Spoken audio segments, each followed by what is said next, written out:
check out my site. Make sure you confirm subscription because you'll get an email. But most importantly, I want you to go to my sponsors.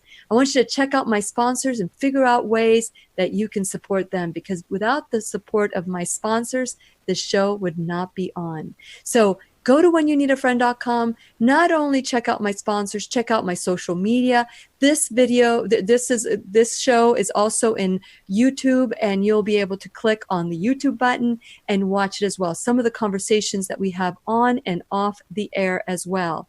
And if you have a question or a message that you want to share, you can call me at 407-373-5959. That's 407-373-5959.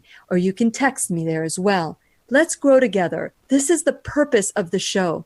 They used to believe the earth was flat at one point, and someone came along and said, no, there's a new truth out there. The new truth is that the earth is a sphere. But there are still people that believe the earth is flat. It's called the Flat Earthers or Flat Earth Society. I guess I'm doing too much publicity for them. But the bottom line is that you have a choice to buy what they're selling or to research it and then make an informed decision. Dr. Day, I am grateful to you because back when in 2013, when I was challenged to learn a new truth, you were part of that journey for me. And you taught me a new truth about chemotherapy, radiation, surgery. You taught me a new truth about healing the body, and that I am responsible for healing my body and doing everything I need to do to thrive. And you still get patients that tell you they don't like vegetables. What do how do you convince somebody that we're not living the life that is causing us to thrive? How do you convince someone, Dr. Day? Well, I don't really try to convince them. I just try to show them evidence. And what I ask them is, I tell them, what does your iPhone heal itself? No, it doesn't. If you drop it and break it, you generally have to get a new one. Mm-hmm. Well, you only have one body, and the body is designed to heal itself. If you cut yourself, the cut will heal automatically unless you have destroyed your immune system so much that your cut can't heal, or if you keep picking it open, or if you put dirt in it. But if you leave it alone in a natural human body, it will heal. And so cancer will also heal. It doesn't matter how far down you are. There's only one requirement that you have to have in order to get well, and that is to still be breathing. If you're not breathing, I cannot guarantee that you will get well, because you'll be breathing. Even if you have had lots of chemotherapy, you can still dig yourself out of the pit. You can get well because the body wants to get well. You just have to stop harming it.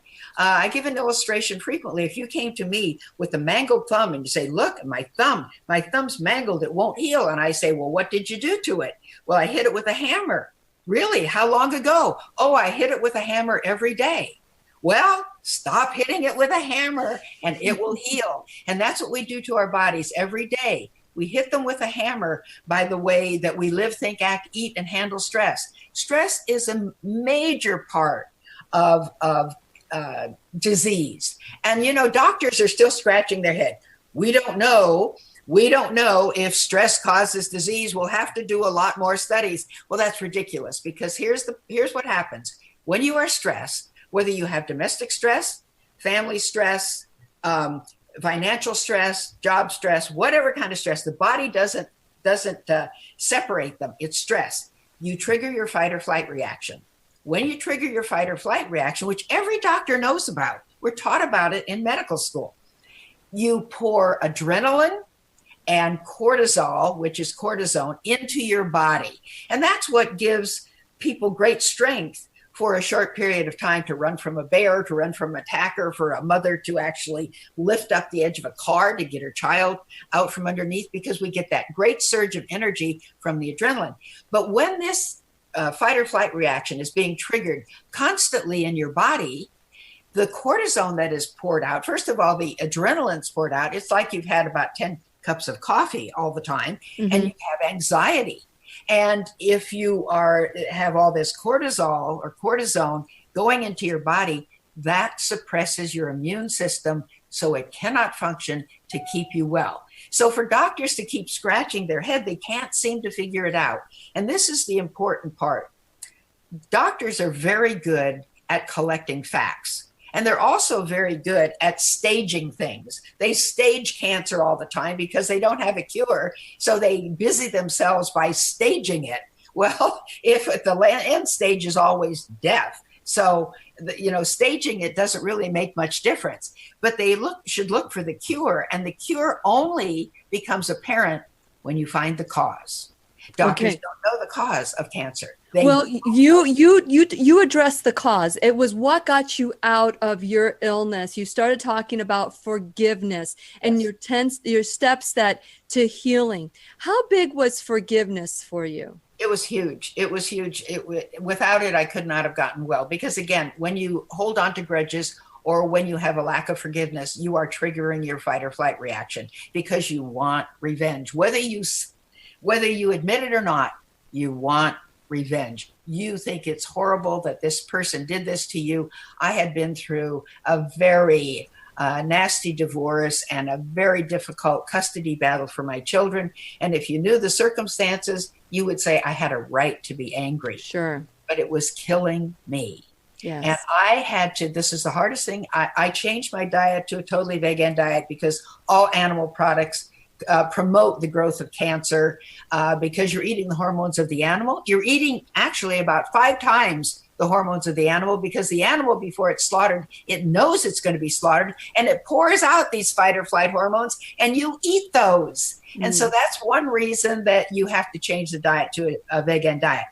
But that was easy compared to, I had to write a letter to my ex-husband and to his girlfriend, who I found living in our summer home, asking for forgiveness for the things that I had said about them. Even though they were all true, I didn't say them in the right spirit. And I had to write a letter. That was the hardest thing I had to do. Because first of all, in order to get well, you have to take responsibility for your illness. People say, oh, this just happened. I don't know why it just happened to me. No. You did it to yourself by the way you were living, thinking, acting, eating, and handling stress. But that empowers you to change it. It empowers you to change that. So you take responsibility and then you start to forgive everybody who's ever wronged you. Otherwise, you eat yourself alive.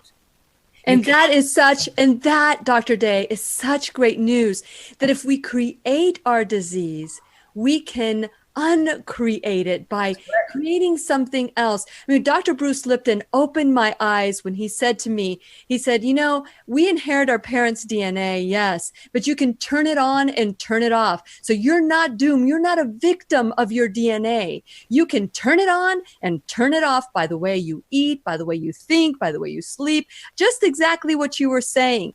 And so to me, that is great news. What we inherit are the recipes that are handed down from generation to generation that made our families sick. What we inherit is the way we hold grudges and deal with problems in our life. What we inherit are so many things that do not support us anymore. At what point do we say enough of blaming and shaming and pointing the finger at somebody else? Yes, you may not have chosen what happened to you, and you may be upset. But holding a grudge is like drinking poison and expecting the other person to die.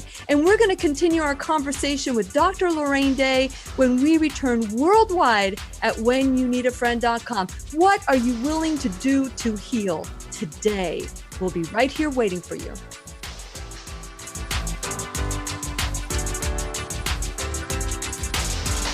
I'll be right here waiting for you.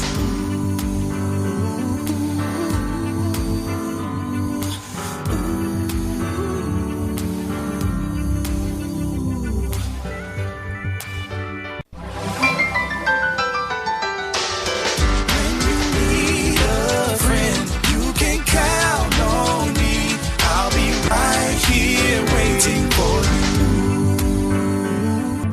You can text Lillian McDermott or leave her a voicemail at 407-373-5959. Once again, here's Lillian. Welcome back to the McDermott Radio Show, where we always learn from one another. And today's teacher is Dr. Lorraine Day. I'm telling you, I am so grateful. You know, every morning I wake up grateful. And Dr. Day is one of those doctors that I am grateful for because of her. This was back in 2013. And you know what? At the time, I was not 100% open. I was considering. I was trying to figure this out. And these shows that I did in 2013, I was talking to my husband last night about this, that in 2013, that's when I became a life coach. That's when I started changing my life, truly doing whatever I needed to do to live the life of my dreams. And I still, Dr. Day, I'm still making some tweaks and adjustments, because life is like, you know, we have to breathe. We breathe every day. And every minute, every second, we need to breathe. And that's what life to me has become. It's a journey of making choices for myself that will lead me to where I want to be. So where are you right now, Dr. Day? It's been 24 years since you received that diagnosis of cancer. So where are you today? Because I know that you had a lot of other conditions that were probably brought on by the anger, the resentment that you were feeling. Like you were saying that you had high blood pressure. Did you say you had tremors as well? I had Parkinson's, yes. You had I was Parkinson's. diagnosed with Parkinson's a year before I was diagnosed with cancer. When I started getting well from my cancer, all of my Parkinson's symptoms went away as well. Amazing. That's when I realized that all diseases are caused by the same factors, the way we live, think, act, eat, and handle stress.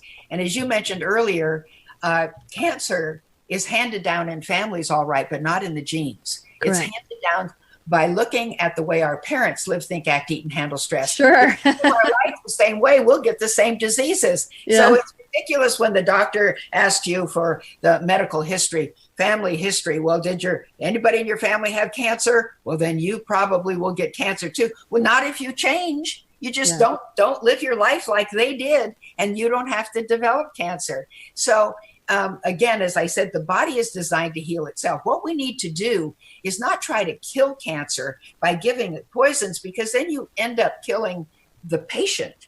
Yes. What you need to do is you need to withhold from the cancer the things the cancer needs to live and grow. So you deprive the cancer of all those hormones in the animal products. You deprive the cancer of your not getting enough sleep. You deprive the cancer of all this fight or flight hormones that are poured into your body when you're angry. So you deprive your body of the bad things that the cancer needs to grow. And you feed your body well. You put good thoughts into your mind. You make sure that what you're watching, what you're listening to empowers you rather than dragging you down. Don't listen to the idea that, oh, you have to go to the doctor to get. The doctor doesn't know. He or she doesn't know how to get themselves well. Trust me. Most of my friends are doctors. And I'll tell you, there is one, and this was brought home to me really big yesterday. Oh, yeah? There is one deficit, one disadvantage to being well at the age I am. Now, let me tell you. You're 80. You're 80 now, right? I'm almost 81. I still play tennis. I still run. Most people think that I'm in my early 60s. I have no arthritis. I take no medication and all that. But that's awesome. Another one of my dear friends died yesterday. And she was my friend for 30 years. And I thought, and I would tell her all the time, and she would just blow it off. She was my friend, but she wouldn't listen to anything I said about her. And here I found out yesterday she's dead. And she was a big part of my life. And I felt so sad about that. And a lot of my friends are dying off, so I just get younger friends. And so we do it. But you see, it doesn't matter how old you get, as long as you have that same zest for life. I have the same zest for life I had when I was 20, when I was 30. I have the same energy as when I was 30. I'm still writing more books. I just had one new book that came from the publisher just 2 weeks ago, and it's on my website. And I am What's it called? What's it called, Dr. Day? This one is a religious book. It says, if Jesus died for all, why can't he save all? Okay. And I'm writing a book on anxiety and depression. I'm writing another book on who started the organized church, because people go to church. But see, I knew that I would not find my answers in a church, because the churches are full of people who are sick and dying. They don't know the answer. And certainly God created our bodies, and we need to have a personal relationship with him, not through a church. We don't need a third party. Just like people say, well, in order to get vitamin B12, I need meat. I said, where does the cow get the vitamin B12? Okay, you don't need your food, vitamin B12 secondhand. You don't need to eat the cow to get your vitamin B12. The vitamin B12 comes from the grasses the cow is supposed to eat. And so that's what you want to do. You want to eat the green leafy vegetables and all of those things. And I say in my my materials where you get your vitamin B12 from vegetables. It is in there. The reason the doctors have said for so many years you have to have meat to get your vitamin B12 is because the amount of vitamin B12 that a person needs to be healthy is so tiny, they were not able to even test it and find it in vegetables. But now they've been able to find it. And you see, then they say, where do I get my protein? Well, protein is all in vegetables. Spinach is 49% protein. Lettuce is 43% protein. Lemons are 16% protein. People don't realize that God put protein in all of these things. You don't need to eat a dead animal in order to get your protein. Mm-hmm. All you need to do is eat fruits, grains, and vegetables. And that's what I've done for 24 years. And I have this massive energy. And the doctors who took care of me are all dead or dying. My friends who haven't listened to me are dying off, and I'm the only one that's healthy. So I would say, if you just observe, you don't have to be a rocket scientist, just observe. They're dead, I'm alive. Not only am I alive, I'm not just dragging around. I've got enormous energy. I work a 10-hour day every day. I make sure I get to bed on time, but I've got a lot of responsibilities, and so when I feel this good at almost 81, I just want to say to everyone listening, you can too. When people take drugs, the drugs leach the life out of them. If you look at the numerous side effects of every drug, they cause fatigue, they cause confusion, they all affect the brain. Even if you're taking it for high blood pressure or you're taking it for psoriasis, they all affect the brain, and they all leach the energy right out of you. That's why, by the way, the Bible calls drug medications sorceries and witchcraft. The word is the word pharmakia. Pharmacy means sorceries and witchcraft in the Greek. You should think about that every time you put a pill in your mouth, because what it does, it leads you away from what you need to do is treat your body properly. The body, as I said, it's designed to heal once we stop harming it. So all you have to do is say, oh, well, what is it that I'm doing? And I put that all together for you in my books and DVDs, and I give you all the medical references showing that this is all in the medical literature, but it's been lost because doctors are never taught this in their training because it doesn't make any money. And Dr. Day, many doctors are coming out of what they've learned. Many doctors are coming out that have been on my show saying, I felt lied to. I was disenchanted with being a doctor. All I was told is I could manage medication, and I wanted more. So many doctors, they've chosen one way or another. They choose to continue with what they learned, or they go out and they start learning a new truth, just like you did. You had to go through whatever metamorphosis. You were wrapped in a cocoon, ready to go. But that transformation that occurred allowed you to come out a butterfly that's still kicking and screaming and and blazing a trail. I love it. And so, we all have a choice. And I love your openness. I didn't appreciate it the first interview I had with you. And that was me. That wasn't you. That was me. And that your seeds were planted deep within me. And I'm so grateful. I'm humbled, Dr. Day, to have you on my show and to know you. Thank you so much for being a part today of the Lorraine McDermott Radio Show. And to you, my listening friend, once you hear the truth, you can't unlearn it. What are you willing to do to live the life of your dreams? What? Do it. I believe in you.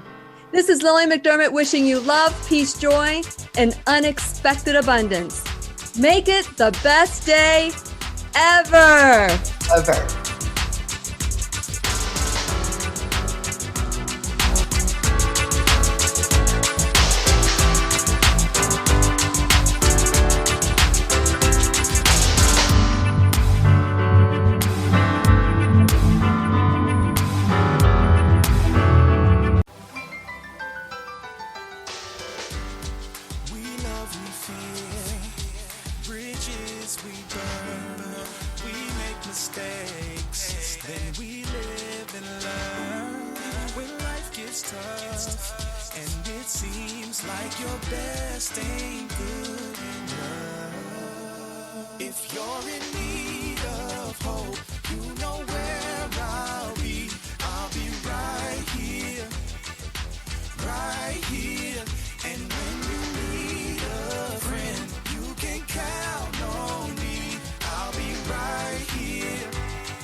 This is the place you can always turn to when you need a friend, The Lillian McDermott Show. To reach out to Lillian, visit her on the web at whenyouneedafriend.com.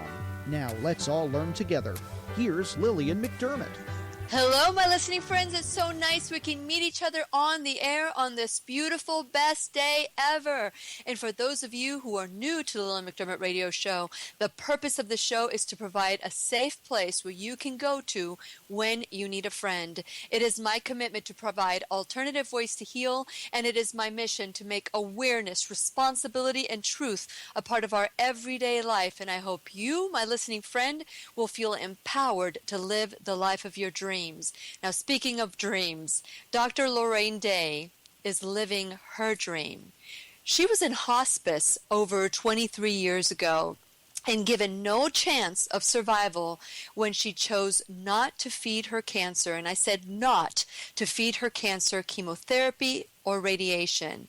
It was only when she started to address the factors that made her body sick that her body started to heal. Dr. Day was the first guest to open my eyes. This was in 2013.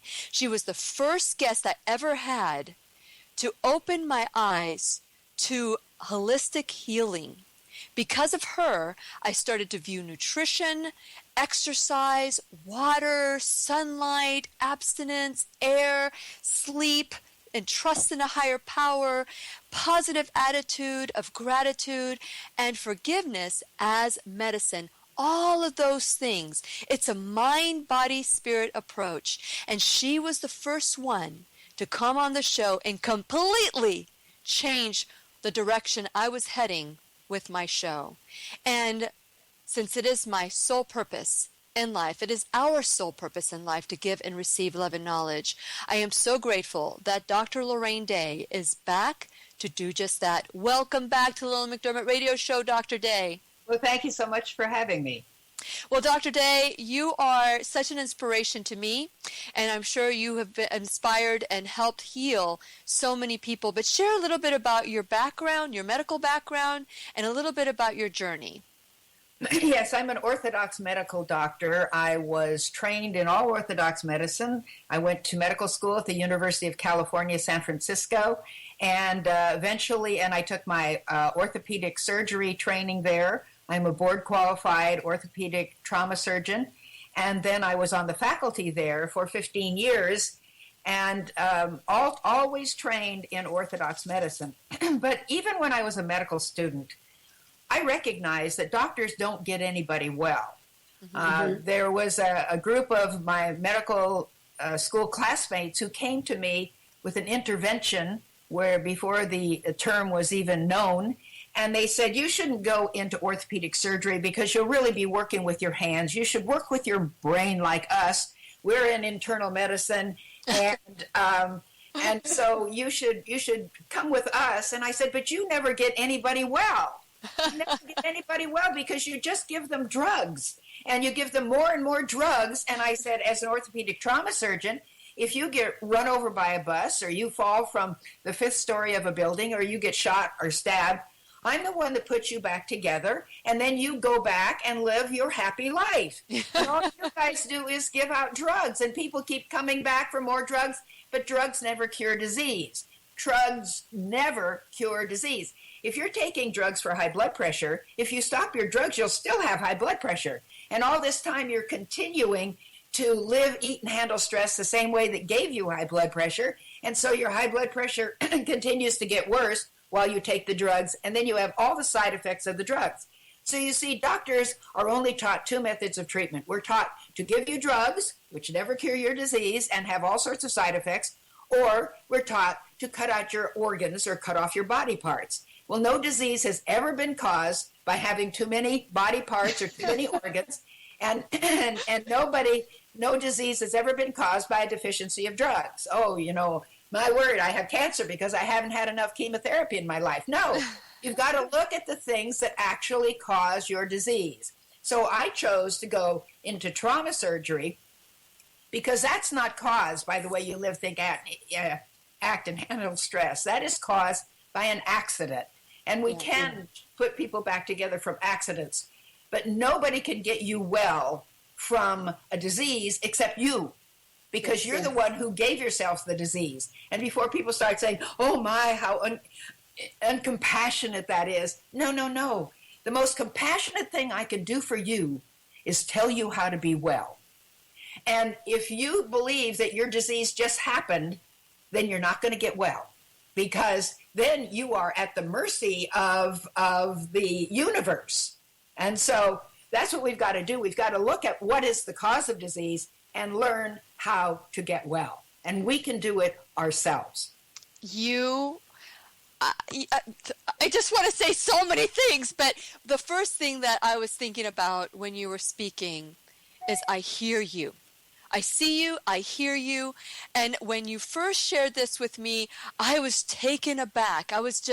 But you know what? I can honestly say, not that you probably care whether I like you or not, I love you. I love what you stand for. I love what you're doing and your passion, everything about you. So this is what we're talking about today, my listening friends. If you have been diagnosed with something, if there is dis-ease, if you're in discomfort of any kind, if you know, I've said this before, your body will tell you what it needs, and so will Dr. Lorraine Day. And we're going to continue our conversation when we return worldwide at whenyouneedafriend.com. We'll be right here waiting for you. You can count on me. I'll be right here, waiting for you.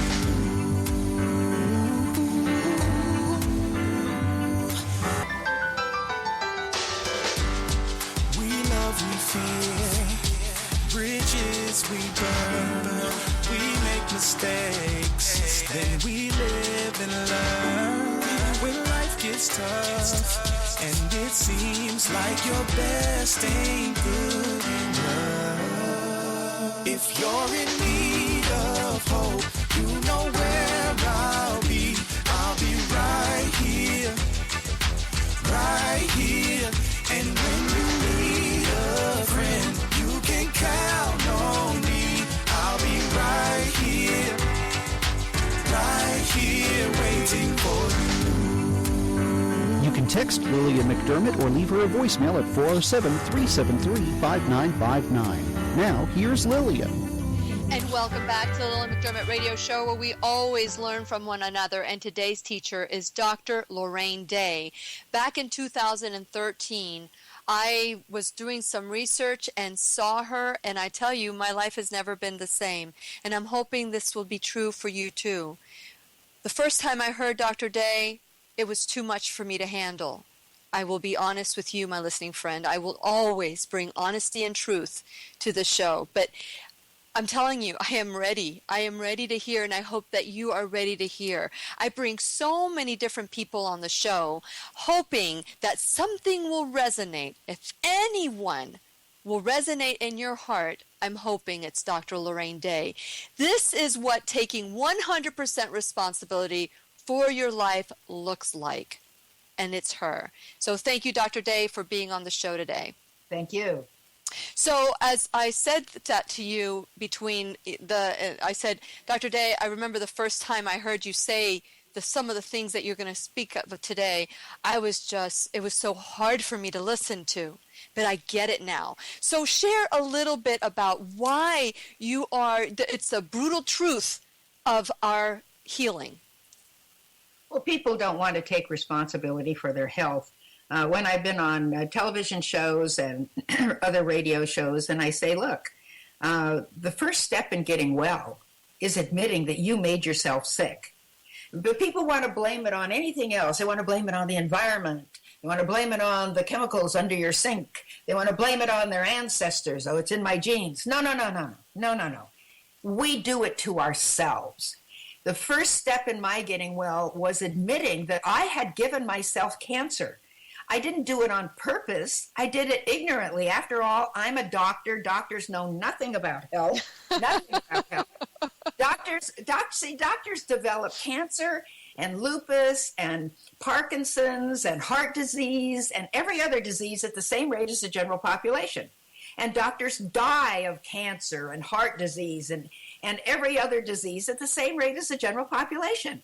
So if doctors can't prevent or reverse their own disease, how can they do it in you? Yes. And being a doctor, I already knew that. I already knew doctors don't know how to get anybody well. And people say, oh, well, that's not true. You get well from this or from that. No, you don't really get well. A doctor gives you a drug.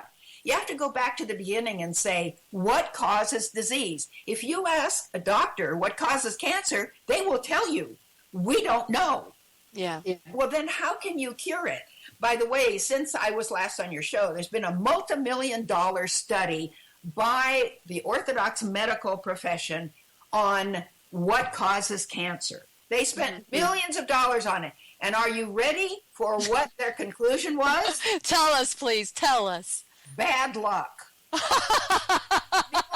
Millions of dollars. Bad luck. Oh, my God. That is so funny. And at the same time, it's so sad because so many of us are putting money after money in this research, marches and walks and all of that really are going to conclude that it's rotten luck.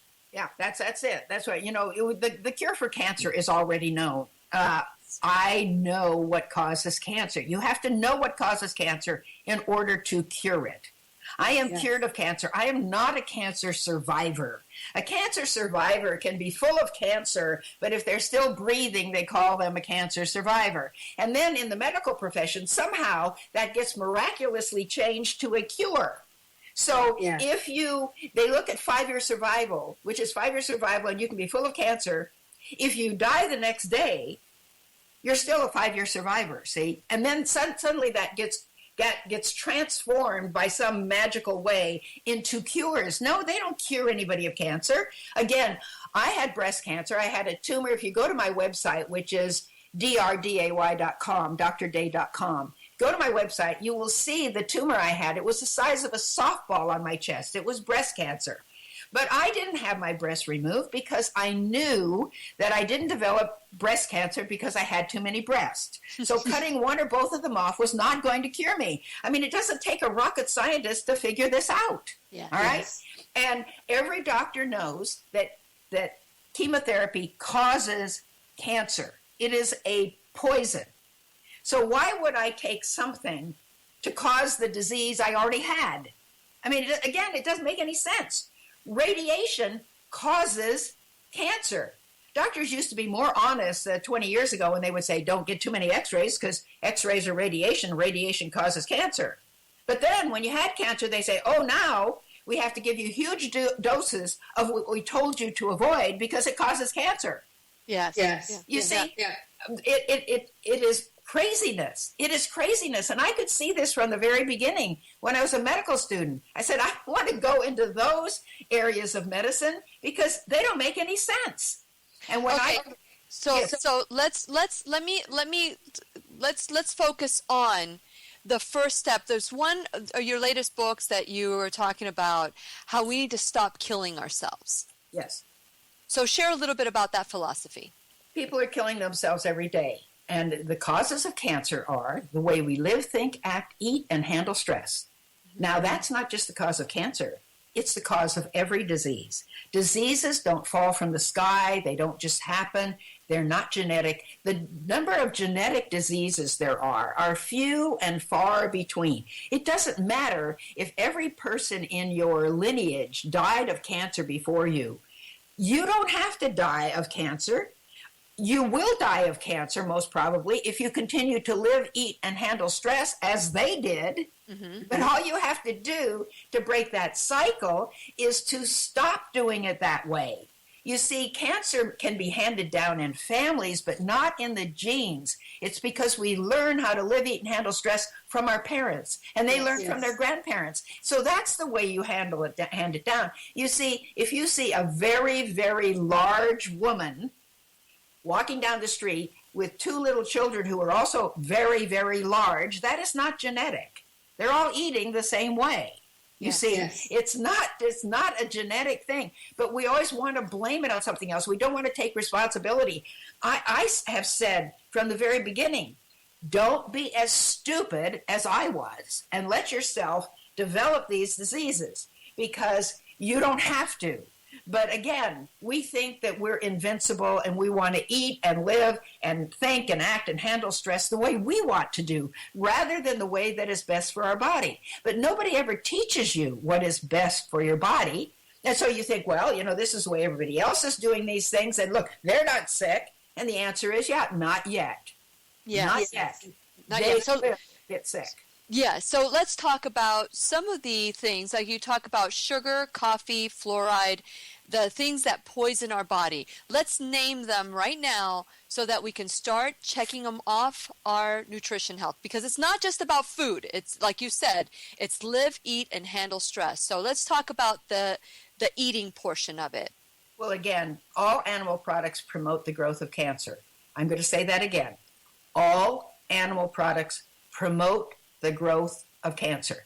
Since we were together the last time, there's also been another study out that shows they did a laboratory study where they put cancer cells in a petri dish, and then they put the blood of a person who eats the standard American diet in that petri dish, and the cancer cells flourished.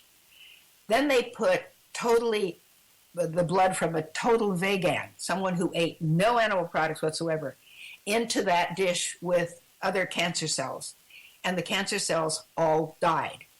Mm-hmm. All right?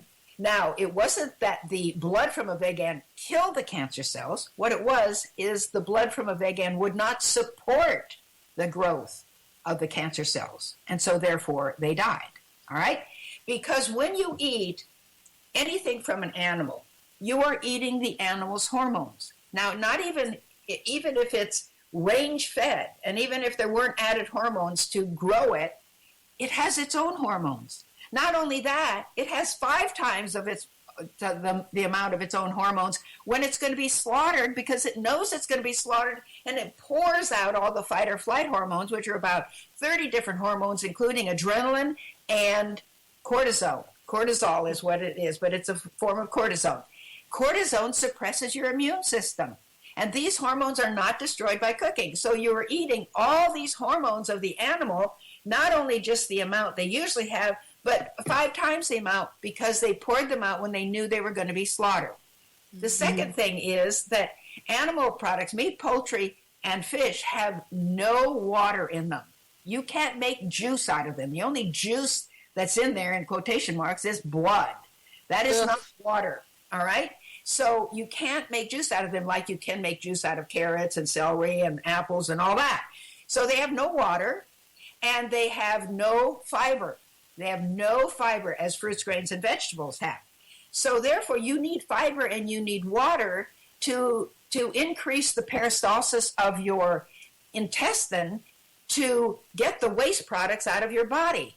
If you eat fruits, grains, and vegetables, they go very rapidly through your intestine because of the water in them, and the water you drink actually acts as a hormone to increase the motion of your intestines to get that food through quickly. But when you eat meat, poultry, and fish, and you have no water in them and you have no fiber in them, they go very slowly. Frequently, they take 3 days. So here's what you want to do. Take a pound of ground round, put it on your kitchen deck for 3 days. 3 days, leave it there. Turn the heat in your house up to 100, which is about 98.6, which is your body temperature, and see if you want to eat it. No, it putrefies, and that's what happens in your intestine. It putrefies, and all those putrefactive products are picked up by your blood and delivered to every cell in your body. So that's why you don't want to eat this stuff. Okay. Say, well, I like it. I like it. And my question to you is, if you say, but I like it, I say, what does that have to do with it? That's what we say when we're 3 years old. I like it. I like it. Well, of course, when we grow into bigger bodies, we should grow up and say, I'm going to do what is right for my body, whether I like it or not. Now you're saying this is good. This is good for all disease. You had mentioned lupus. You had mentioned Parkinson's. You had mentioned autoimmune disease. Just about any disease. You're saying that is a good start, which is how we eat. Well, that's right. And, I was diagnosed with Parkinson's a year before I had cancer, and I had quite a tremor. When I started getting well from cancer, I noticed that all of my Parkinson's symptoms were going away as well. I have no Parkinson's anymore, and that's when I realized that all these diseases are caused by the same factors, the way we live, think, act, eat, and handle stress. And when we have some time to talk about it this morning, I'll tell you how your health is affected by the way you think. Okay, so let's do that next. So, because we know we do so many shows on nutrition, but the way we think, that is clear. That trumps everything, right? That's right. That's right. And if you don't think the proper thoughts, if you allow yourself to fall into a bad pattern of thinking, that has a profound impact on your health. Okay. So when you're saying to look back at the way you're thinking, we probably will need to go back for so many years to our childhood, because some of those thoughts become part of our subconscious mind, and then these thoughts are reoccurring. We have about the same 70,000 thoughts every day, and the majority of them we had the day before and the day before and the day before that. So this is very crucial. People that my listening friend, when you are just focusing on one aspect, which is just, I am eating well, but I'm going to continue to smoke, or I'm eating well and I'm going to continue to think I am worthless, or that I'm fat, or I'm ugly, then that trumps everything. It's a mind, body, spirit approach, and this is what Dr. Lorraine Day is talking about today, who's our teacher, and we're going to continue our conversation of her journey from sickness to great health when we return worldwide at whenyouneedafriend.com. We'll be right here waiting for you. And when you need a friend, you can count on me. I'll be right here waiting for you.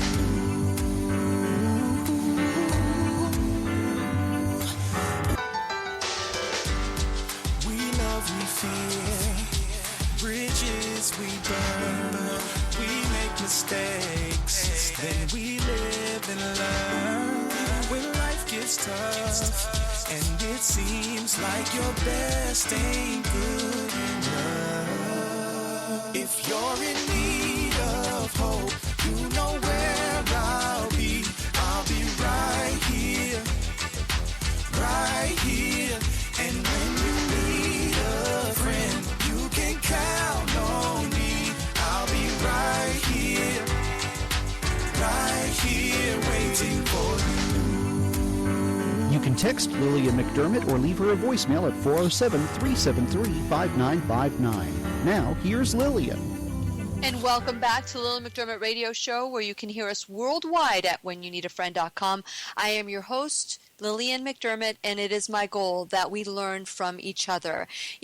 Again, this show has been a great teacher for me. I've had wonderful healers on the show, including Dr. Lorraine Day, who has shared before, so that you can go to whenyouneedafriend.com and listen to some of the shows that we've done with Dr. Lorraine Day, because it just will speak to you. If you hear it over and over and over again, maybe one day it'll make sense. But this show is 100% about taking responsibility for our life. We can no longer blame anyone or shame anyone. And just like Dr. Lorraine said, we are making ourselves sick, but it's not on purpose. We don't know any better. But once you know better, you need to do better. And so taking that 100% responsibility will lead you to empowerment and freedom. And if you want to join this movement, if you're ready to take or learn a little bit more about it, go to whenyouneedafriend.com, become a subscriber. It's a 2-step process, so wait for that confirmation email. And once you confirm, you'll get access to my Mind, Body, Spirit Positive Affirmation audio link. But that's not all. You'll also receive my 90-day challenge to self-love ebook, but because it's about love of self, as well as all the stuff that we do for ourselves to be strong and heal and thrive. But please, while you're at whenyouneedafriend.com, listen to my previous shows, view my sponsors, by which if this show would not happen if it weren't for them. Go to my favorites, get some discounts, access the inside scoop. So grow with me at whenyouneedafriend.com. Grow with me on Instagram at Lillian McDermott, Twitter, Lillian MCD, Facebook.com/Lillian's Radio Show. You can hear me on demand at iTunes, Google Play Music, and iHeartRadio. Go ahead and subscribe there as well, so the show will be sent to you, your tablet or your phone. And you can call or leave me a message. If you have any questions about my guest today, you can feel free to call me at 473-735959, or text me 407-373-5959. So today we're talking with Dr. Lorraine Day, who in 2013, she came on my show and blew me away. Well, actually, I was doing research. I knew what I was going to get when she came on the show. So I was ready to hear it. And I'm ready to hear it even more today. So thank you so much, Dr. Day, for everything that you're doing to continue to spread responsibility when it comes to taking our life back, our health and our life back. So thank you. Thank you. Well, that's your only hope, is to recognize that you can do it. You can do it. Nobody else can do it for you, because nobody else can change your habits. And it's our habits that make us sick. And people will say, oh, I know somebody who eats just like I do and they're not sick. But they're making themselves sick. Eventually they will get sick. But we have to worry about ourselves and how we're doing it, because there are many other factors. It's not just the way you eat. It's the way you live, think, and handle stress. And we were talking about how the way you think makes an impact on your health. Okay. And I'm not just talking about the power of positive thinking, because that's maybe a part of it. But here's what I'm talking about, the way you think. And I may have given this illustration before, but it's a good one, so I'll give it again. Okay. So a woman is in her car. She drives into her garage at night, and suddenly she realizes the light in the garage is out. It either needs a new bulb or something, and she's in the dark. So she steps out of her car to go over to turn on the light at the door. And as she steps out of the car, she steps on a snake. And she just jumps back in the car, and she sits there, and her stomach is in a knot, her heart is racing, and she's breathing rapidly, and she thinks, how in the world am I going to get over to that light to get it on? And the lights in her on her car, the headlights on her car, do not shine on that area where she stepped out. So finally, she decides she's got to get out of the car. She jumps over the place where the snake was anyway, and she turns the light on, and she realizes she stepped on a garden hose. Yes. Okay. Now, the thing is, she thought she stepped on a snake.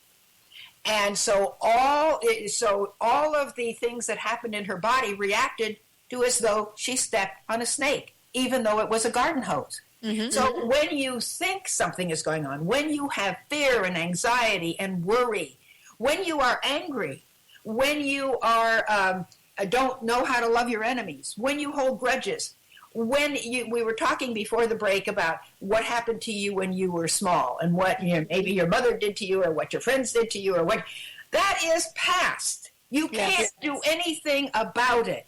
Let it go. Let it go, because you just make yourself sick by thinking about it. Oh, my mother did this to me or my brother did this to me. Let it go. You can't change it.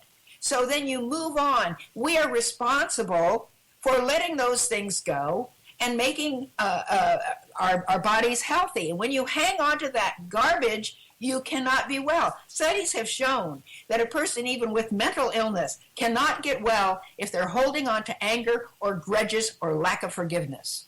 Okay? Because it triggers the fight or flight reaction in our body. The fight or flight reaction allows the body to pour out things that you need for a short time, 15 minutes or so, to run from a bear or to run from a lion or to run from somebody who's trying to attack you. But when you are constantly worried or anxious or fearful or angry or holding grudges, then what you do is you constantly have that fight or flight reaction going on in your body all the time. It pours out adrenaline and cortisol, and then cortisol suppresses your immune system. And here you are. So forgiveness is an extremely important part of getting well. That was the hardest part for me. I had been through a lot of things in my life, and I was angry about them. And in human terms, I had a right to be angry about them, but they were killing me. They were killing me. So you have to let that go. And that is very hard for people to do. It's a lot easier to change your diet than it is to forgive. Okay? That's true. And so people have to learn how to do that. Psychiatrists, they drag you through all the stuff that happened when you were a kid. Well, it's reasonable to admit that those things went on, and maybe they were bad. But then once you do that, let them go. Let them go and go from there and start making your life anew. And you can do that. I'm in the process of writing an article. It's got a very long title, but I'll tell you what it is. How your doctor makes you sick, how your psychiatrist makes you crazy, your nutritionist gives you malnutrition, your dentist harms your teeth, your teachers make you stupid, your government wants you dead, and your pastor leads you away from God. And that pretty well covers life. That's what happens. And so, when I say your dentist harms your teeth, your dentist does harm your teeth in many ways. Gives you fluoride because all dentists think fluoride is good for you. Fluoride is a poison. It ages you. It causes very bad damage to many of your organs. And it's as I said, it's a poison. And they put amalgam fillings in your teeth, which contain mercury, which is a very poisonous metal, and it has to be handled as a hazardous waste when they take it out of your mouth. Yes. The thing is, what we need to do is learn how to let these things go. And I had to learn how to do that. It was not easy for me to do. That was the hardest part. But I couldn't get well until I learned how to do that. And in my starter package, I have a 5-CD series called Stress Success, Overcoming Stress in a Stressful World. So in many of my books, I teach you how to forgive. Because that's important. And, that's the one thing as a certified life coach I get, well, how do I do it? How do I do it? And I write a lot about how to achieve something like this. First of all, we have to be honest with ourselves, right, Dr. Day? That's right. That's right. You have to admit at the beginning you hate the person, okay? If you hate them, you have to admit to yourself you hate them. But then you have to start on your journey by saying, but I don't want to hate them. And then you have to prepare to succeed. And there are certain steps you need to go through to prepare to succeed. And so that is a very important part of being healthy mentally and physically. Again, mental illnesses don't drop from the sky either. We give them to ourselves. Now, that doesn't mean that there aren't other factors like our family background and all that play into it. But when we become an adult, we're responsible for letting those things go. Everybody has baggage. Everybody has baggage. Yeah. So, nobody's different from anybody else. Some have more baggage than others, certainly. But we have to, when we grow up, we have to actually mature and not just get into bigger bodies. Well, well said, and I want to encourage you, my listening friend, as well, to go to drday.com to really embrace. Again, people don't know how, and that's a good step in the right direction, is to want to know how. I remember, Dr. Day, there have been situations, and I talk about unconditional love here on the show.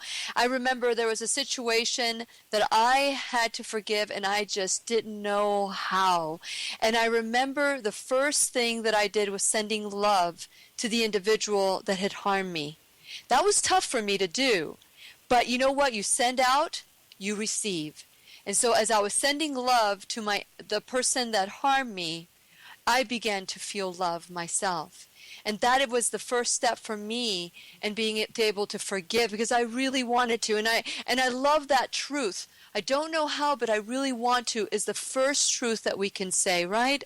That's right. Absolutely. You have to get your feet pointed in the right direction, and then you take your steps in the right direction rather than the wrong direction. Yes. And so, and that is, sometimes we get stuck in these patterns of lack of forgiveness, of self even. We don't love ourselves enough, or we don't acknowledge that forgiveness plays a key role in our healing. So for those of you, my listening friends, if you are facing or sitting with disease right now, perhaps maybe you need to sit down and write down all the people that have harmed you and start the forgiveness process. And if you go to my whenyouneedafriend.com and go to my Taking 100% Responsibility page, then you'll be able to do the start as well. So we're going to continue our conversation with Dr. Lorraine Day about our journey from sickness to health. When we return worldwide, we'll be right here waiting for you. We fear, bridges we burn, we make mistakes, then we live and learn. When life gets tough, and it seems like your best ain't good enough. If you're in need of hope, you know where I'll be. I'll be right here, right here. And when you need a friend, you can count on me. I'll be right here, waiting for you. You can text Lillian McDermott or leave her a voicemail at 407-373-5959. Now, here's Lillian. And welcome back to the Lillian McDermott Radio Show, where we always learn from one another. And today's teacher is Dr. Lorraine Day. I'm telling you, some of the things that you're going to hear today you're not going to like, but that's okay. Maybe if you hear it again and again and again and again, you will stop throwing the tantrum and you will start taking your life back. And so realizing that we're making ourselves sick is so important, because, and it's good news. If you created it, you can uncreate it. If you're a victim of your DNA, it doesn't matter what you do, because it's up to the DNA to make decisions over you. But if you can turn on and turn off your DNA by the way, like Dr. Lorraine Day says, live, eat, think, handle stress, then it's up to you. This is great news, Dr. Lorraine Day, that we have the power to heal ourselves. So let's talk about stress and how stress can damage our body. Again, it doesn't matter whether it's financial stress, whether it is domestic stress, job stress, whatever kind of stress. It all has the same effect. Your body doesn't know the difference between these different kinds of stress. It always reacts in the same way. It reacts the same way as if you have fear, anxiety, worry, all those things. It triggers your fight or flight reaction, which pours out all these hormones which are negative for a person who is sickly. It is negative for a person who has a serious disease. And if you don't have a serious disease and you keep having these hormones produced in your body continually, you will get sick, because they suppress your immune system, and it's your immune system that gets you well. By the way, there is a whole DNA repair mechanism in your body. We damage our DNA just by living about 66,000 times a day. Your DNA repair mechanism will repair those. But when you are very, very anxious or worried, or you don't handle stress well, or you're angry, or you're not getting enough sleep at the proper time of night, or if you're eating wrong, you overwhelm this DNA repair mechanism, and so it cannot repair all the DNA damages. So what you have to do is you have to unburden your body from that. You have to unburden it so then the DNA repair mechanism can work and keep you well. And that's what most people don't realize in this super information age, when they have all of this information coming in from texts and from social media and from phone calls. You carry your phone all around. When I was young, when I was young, not only did you just have a phone, but you had a party line, and you had a live operator that knew you when you picked up the phone. And so it was very different then than it is now. And so we have to unburden ourselves from all these stresses. And stress, as I said before, is a major cause of disease. Well, how do you overcome stress? Well, New Age says that we just look inside ourselves, but we don't have the ability inside ourselves to have the courage and determination to do that. Now, you talked about early on the show a higher power. I actually am a Christian. I believe in God, and I believe in Jesus Christ. All right? So I found now I was an agnostic for all of my adult life. All right? I was an agnostic. But I realized that we have to have a standard of truth. And if we don't have some standard of truth, then it's just, well, this person says that, and that person says that, and that person says that, and I'm so confused. Okay? Yes. You have to have a standard of truth. So I chose to go back to the Bible and what God says about our bodies, because, doctors have never created a single human being. But God has created billions of them. So I preferred to go to the one who knew all about my body, who gives us and it's a Bible that says, love your enemies, do good to those who hate you. Now people say, well, I don't believe in the Bible.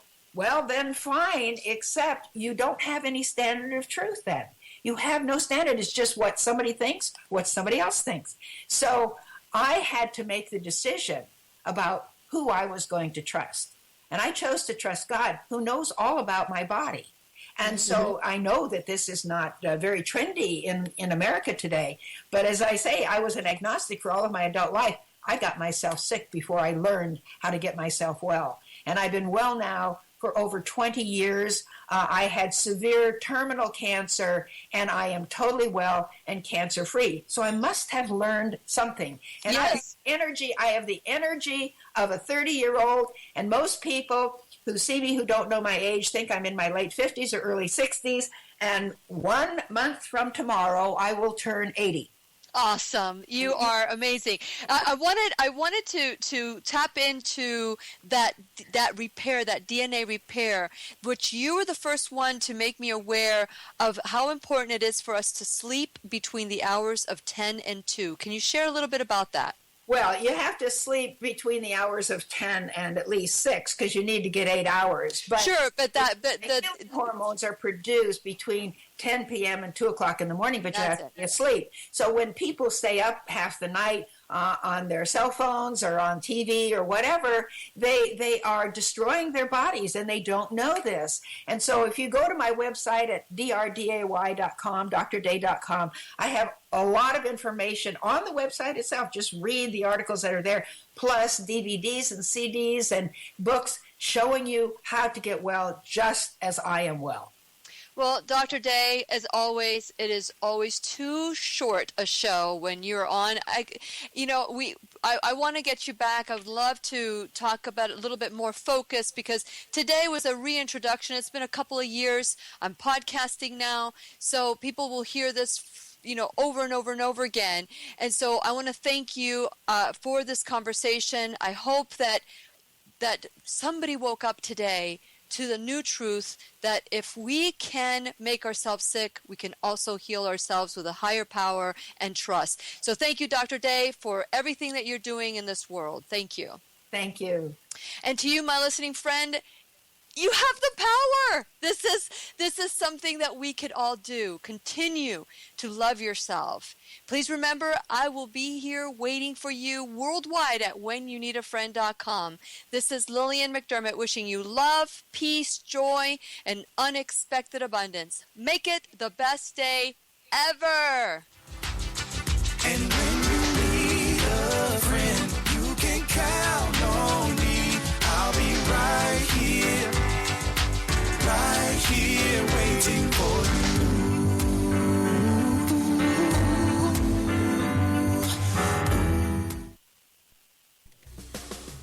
The opinions and advice expressed on the Lillian McDermott Show are intended specifically for the individual callers and guests on the program and are presented to our wider audience solely for general educational purposes.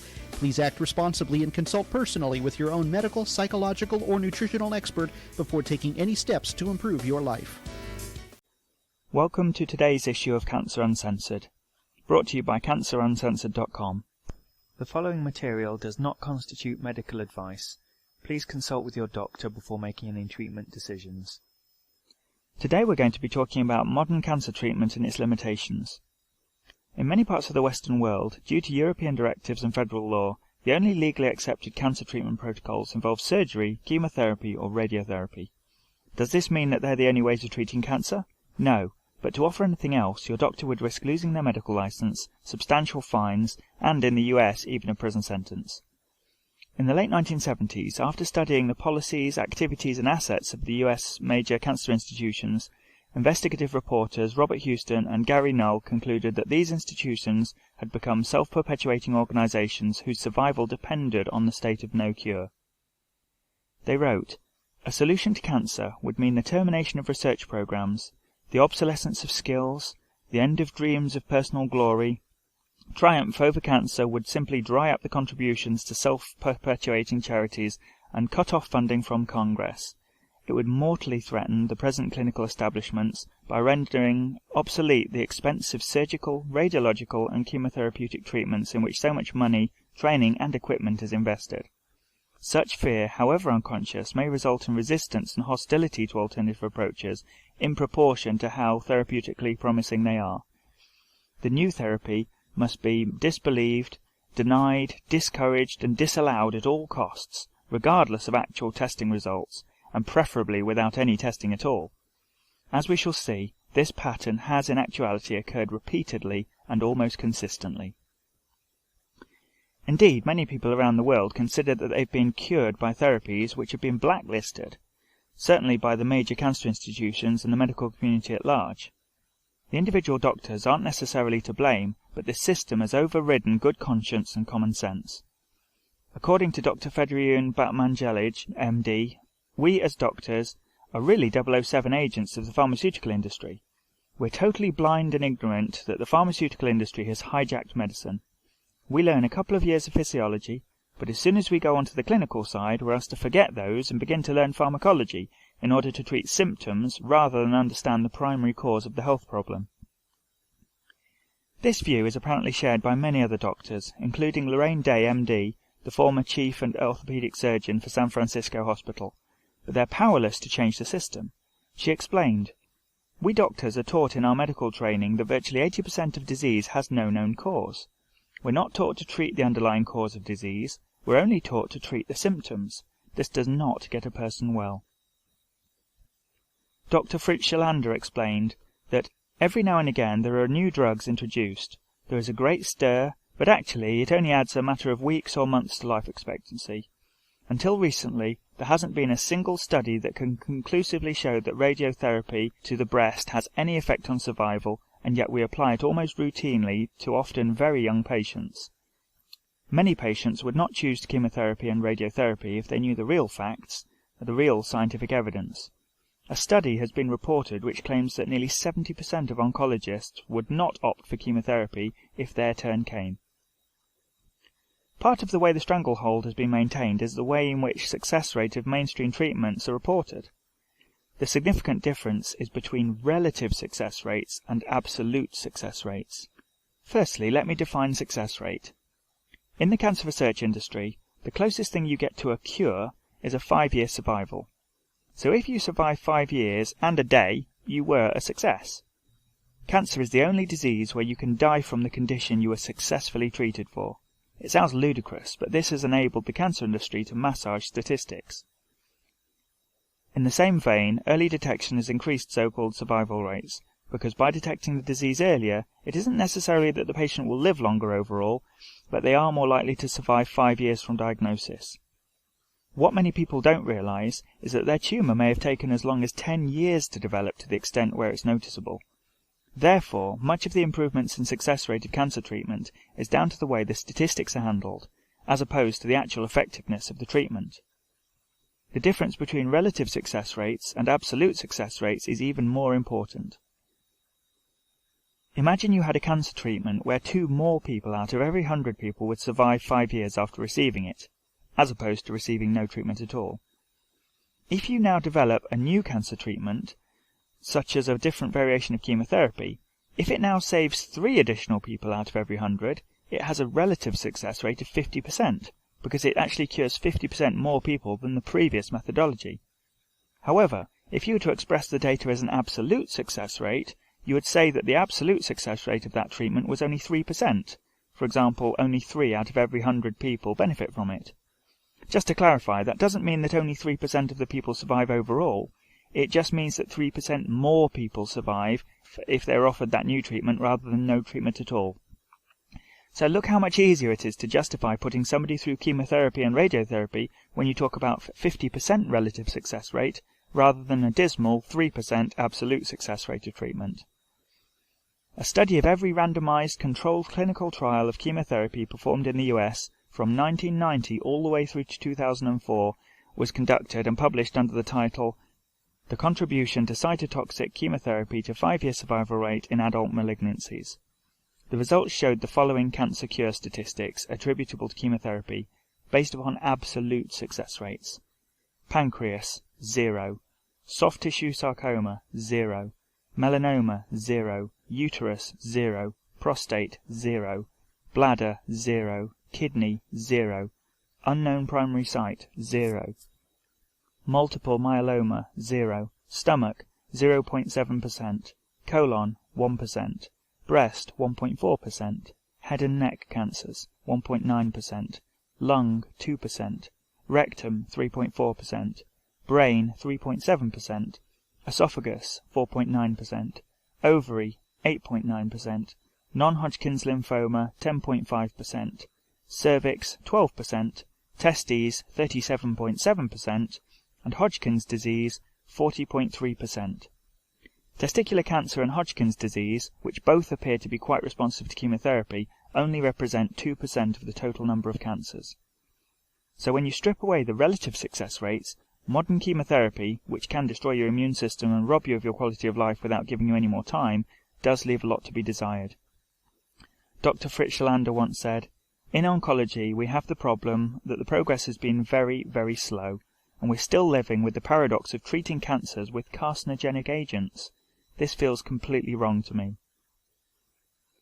The overall average was a 2.1% improvement in 5-year survival rate compared to not using chemotherapy at all. The same process, when applied to Australian data, resulted in a 2.4% improvement in 5-year survival rate. Again, just to clarify, it didn't mean that only 2.1% of Americans survived cancer. It just meant that chemotherapy only contributed to an additional 2.1% of people having a 5-year survival rate. It's no wonder that the American Cancer Society stated, "Surgery, radiation therapy and chemotherapy seldom produce a cure," in their Cancer Facts and Figures 2007 literature. So, 2.1% more of the US patients survived for 5 years when they were given chemotherapy. But for the 97.9% of patients who did not get an increase in 5-year survival rate, let's look at the price they paid for the attempt.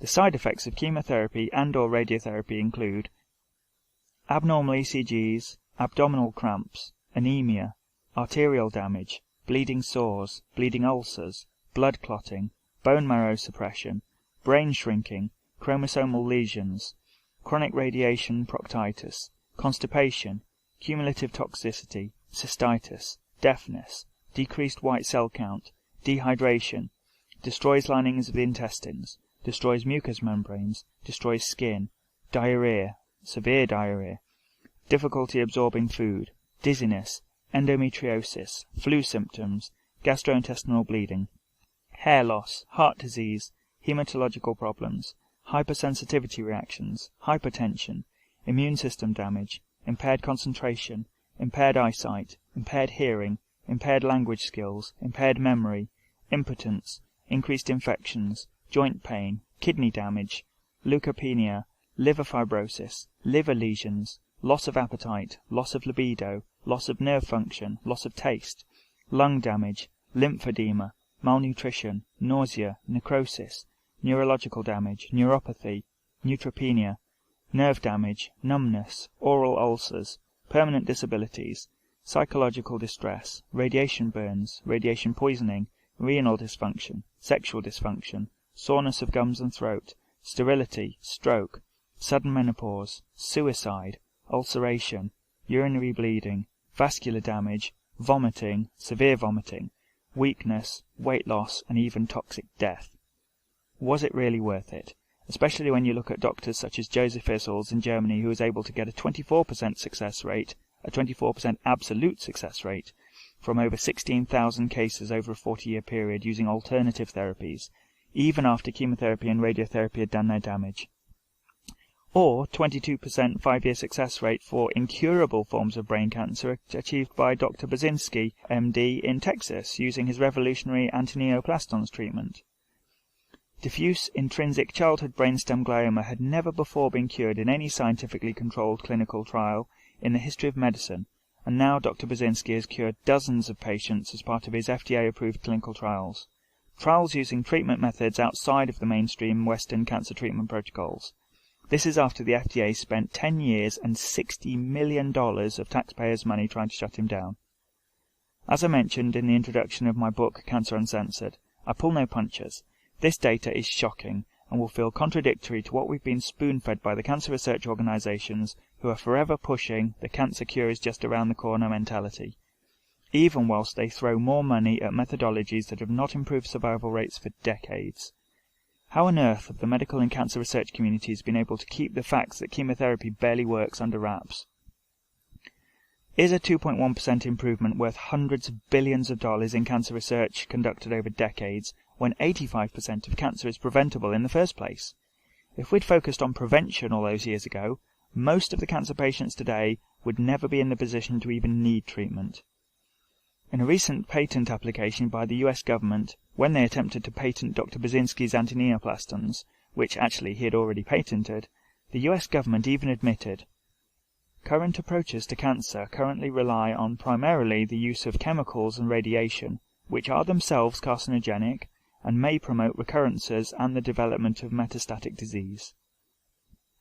In a German study of elderly breast cancer patients 80 years old and older, where half received treatment involving chemotherapy and the other half received no treatment at all, the untreated group lived an average of 11 months longer.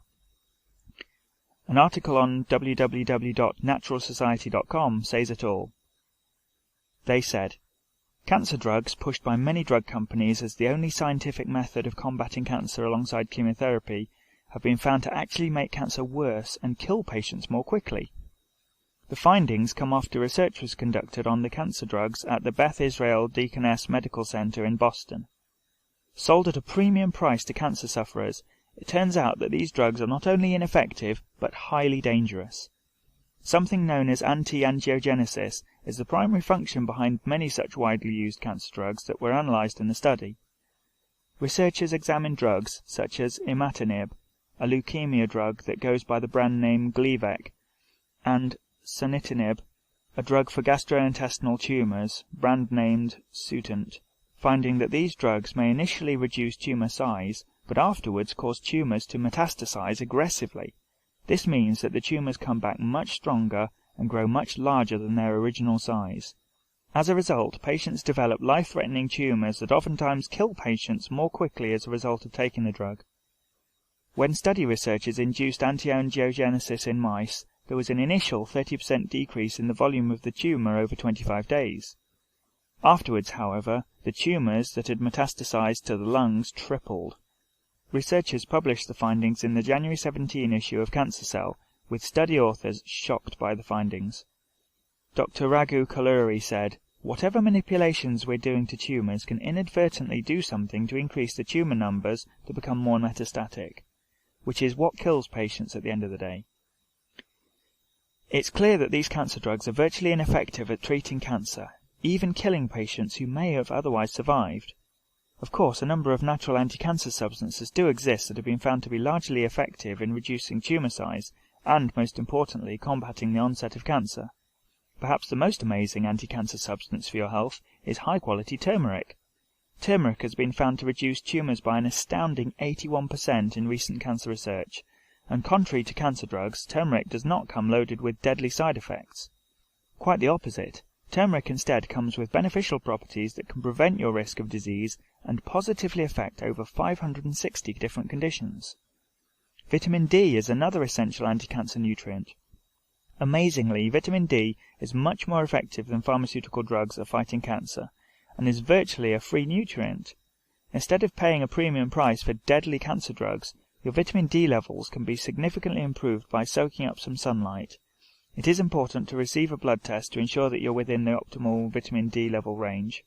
The correct test you should receive is a 25(OH)(D, also called 25-hydroxyvitamin D. The optimal range is 50 to 70 nanograms per ml, although if you're fighting cancer or heart disease, it is 70 to 100 nanograms per ml. Now, if you're going to supplement vitamin D through your diet, please be aware that it's vitamin D3 that you need, not just inorganic synthesized vitamin D. And there is a real difference, because vitamin D3 is fat-soluble and so often comes in little gel capsules. In a further article published on activistpost.com, it was highlighted that chemotherapy can make cancer far worse due to its damaging effects on healthy surrounding tissues. They wrote, "A team of researchers looking into why cancer cells are so resilient accidentally stumbled upon a far more important discovery. While conducting their research, the team discovered that chemotherapy actually heavily damages healthy cells and subsequently triggers them to release a protein that sustains and fuels tumor growth. Beyond that, it even makes the tumor highly resistant to future treatment." Reporting their findings in the journal Nature Medicine, the scientists reported that the findings were completely unexpected.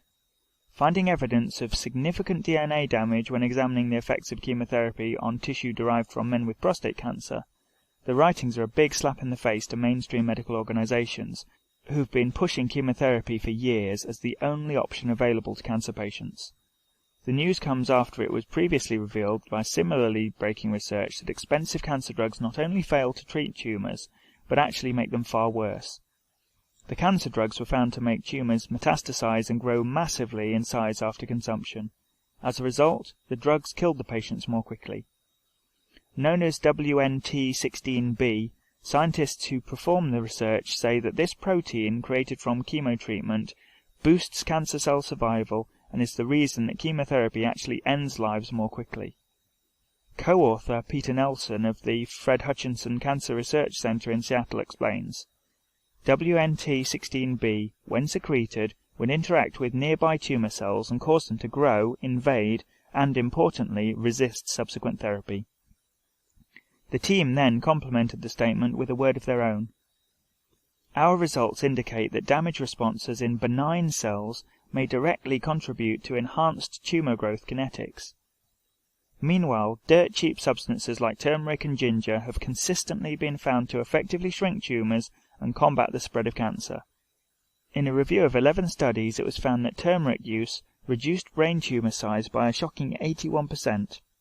Further research has also shown that turmeric is capable of halting cancer cell growth altogether. One woman recently hit the mainstream headlines by revealing her victory against cancer, with the principal spice being used as turmeric.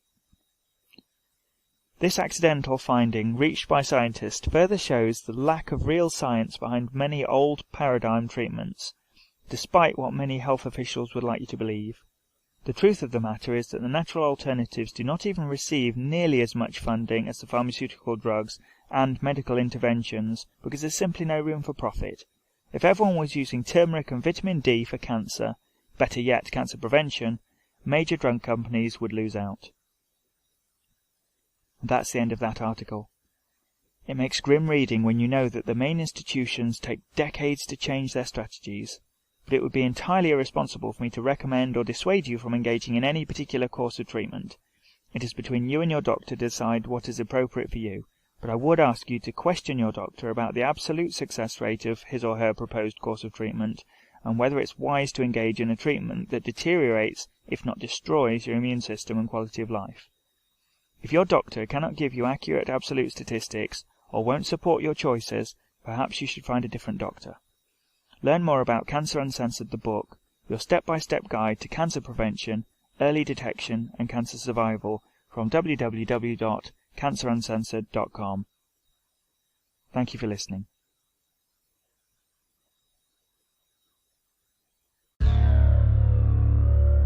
The questions you always had. The answers you were never given. The place to seek the truth. Welcome to Veritas. According to tonight's guest, the cure for cancer has been found. We don't need to donate for cancer research. It has always involved the way we live, eat, think, act, and handle stress. We give ourselves cancer. Not only are we discussing tonight what doctors won't tell you, or shall I say, cannot tell you, but we'll discuss Agenda 21 and population extermination, why the real goal of cap and trade is not to eliminate pollution by corporations, hospice, and euthanasia trucks, vaccinations. They maim and kill, and they have never worked to prevent disease. The empire of the city, how just one family through 3 cities rules the world.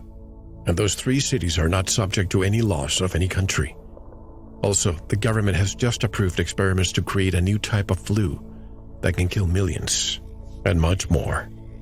So if you're not a Veritas member, you may want to click on the subscribe button tonight. You don't want to miss the entire program tonight. Greetings, I'm your host, Mel Fabregas. And if you're new to the Veritas family, welcome home. To listen to tonight's full interview and all of our material, just click on the subscribe button. And don't forget to visit the Veritas store for MMS, hemp oil, pure organic sulfur, and much more. And if you want to get in touch with me, want to be a guest on this radio program, have a guest suggestion, or have feedback, just click on the contact button of our website at veritasradio.com. Tonight's special guest is Dr. Lorraine Day. Dr. Day reversed her severe advanced cancer by rebuilding her immune system by natural therapies so her body could heal itself. Dr. Day is an internationally acclaimed orthopedic trauma surgeon and best-selling author who was for 15 years on the faculty of the University of California, San Francisco School of Medicine as associate professor and vice chairman of the Department of Orthopedics. She was also Chief of Orthopedic Surgery at San Francisco General Hospital and is recognized worldwide as an AIDS expert. She has been invited to lecture extensively throughout the world and the U.S. and has appeared on numerous radio and television shows. Her website is drday.com, drday.com, and it's also linked at veritasradio.com. Dr. Lorraine Day joins us directly from Palm Desert, California. Hello, Dr. Day, and welcome to Veritas. How are you? Thank you so much. I'm fine. How are you doing? I am perfectly fine today, especially having somebody like you today, because, folks, please buckle up, because what you're about to hear tonight, I guarantee you will not hear it on the mainstream media. But first of all, for those who may not be familiar with you and your story, tell us your story first, and then we'll dive into many topics. Okay. As you said, I was on the faculty of the University of California, San Francisco Medical School. I'm a trauma surgeon. Now, that's different from an ER doctor. ER doctors take care of the sort of scrapes and bruises and headaches and things like that when people come into the emergency room. But trauma doctors take care of the massive, multiply injured patients who are brought in by the paramedics. And we bypass all of the ER doctors, and we're the ones who take them to the operating room. And so when I was in San Francisco, and there are many gang wars in San Francisco. There's a lot of violence in San Francisco. And ours was the only trauma hospital in the whole city. So we took care of a massive amount of trauma. So I was doing good things, but I was destroying my body, because there are many times I have operated 72 hours straight without any sleep and without any decent food. The nurse, while I was scrubbed, I would step away from the operating table. The nurse would bring me coffee and put a straw in it and put it behind my mask so I could continue to drink coffee to stay awake and eat sugar and things like that. So that's not good for one's body, and it's not good to go 72 hours without sleep. But even when I wasn't doing that, for 25 years, I was on call about every third night. Many of those nights I was operating all night after I'd worked the day before and worked the day after. So in 1993, I was diagnosed with cancer. I had a tiny, tiny lump at first, and I didn't think it was cancer, nor did the plastic surgeon who operated on me. It was about the size of half of a split pea before you cook it. And so it just bothered me when I put my seatbelt on. So I went and had it taken off under local. Well, a week later, when the pathology report came in, the plastic surgeon, who was a friend of mine, called me and said, it's cancer. And he says, it's breast cancer, and this is way beyond my pay grade, so go to a breast cancer surgeon, which I did. At that time, I thought you could cut cancer out, but you can't. So everybody who's listening, if you think you can have the cancer cut out, you cannot.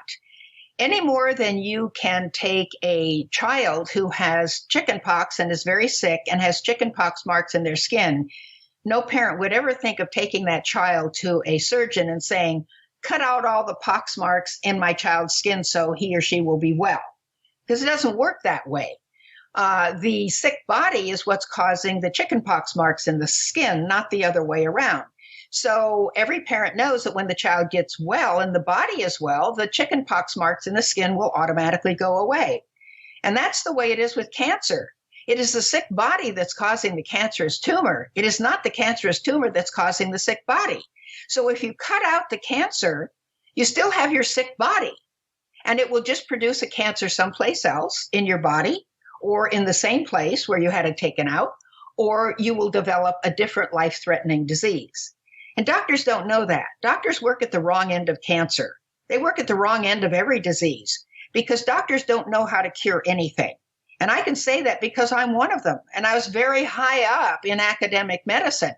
And we all think we're so smart, except I will say that when I was a medical student, I realized that doctors don't cure anything. They don't cure diseases. In fact, some of my classmates had sort of an intervention on me when we were in medical school because I was going to become an orthopedic surgeon. And they came to me and they were all going to be internal medicine doctors. And they said, you know, you're going to be just working with your hands. You're wasting your brain. So you should go into internal medicine like us. And I said, you guys never get anybody well. They just keep coming back for more pills and more pills and more pills because the pills only treat the symptoms. They never treat the underlying cause of the disease. And so I decided to become a trauma surgeon because if you're run over by a bus or if you're shot or stabbed, or if you jump off the Golden Gate Bridge and survive, which I've taken care of a number of people who did that, you need somebody to put you back together again. But that's not a disease, that is trauma. And so trauma, we can get patients well from trauma. But doctors never get patients well from disease. So acute versus chronic. Well, it's not just acute versus chronic. Acute is like an infection like measles or mumps or chickenpox or something like that. Those are self-limiting diseases. Trauma is different because it's not caused by the way you live, think, act, eat, and handle stress. Diseases are caused by the way you live, think, act, eat, and handle stress. You see, diseases don't just fall from the sky, and they don't just happen. And they're not genetic. Now, your doctor would tell you, oh, well, cancer is no, it's not. Cancer is not genetic. And here's the way you know. In America, in 1900, only 3% of Americans had cancer. Now, over 50% of Americans have cancer. Well, if it was genetic, then our great-grandparents would have had to have as much as we do in order to pass it down. But they didn't. So you see, it is not genetic. We harm our own genes. It's not passed down. When a doctor takes a family history, they'll say, well, did you have any, did your mother have cancer?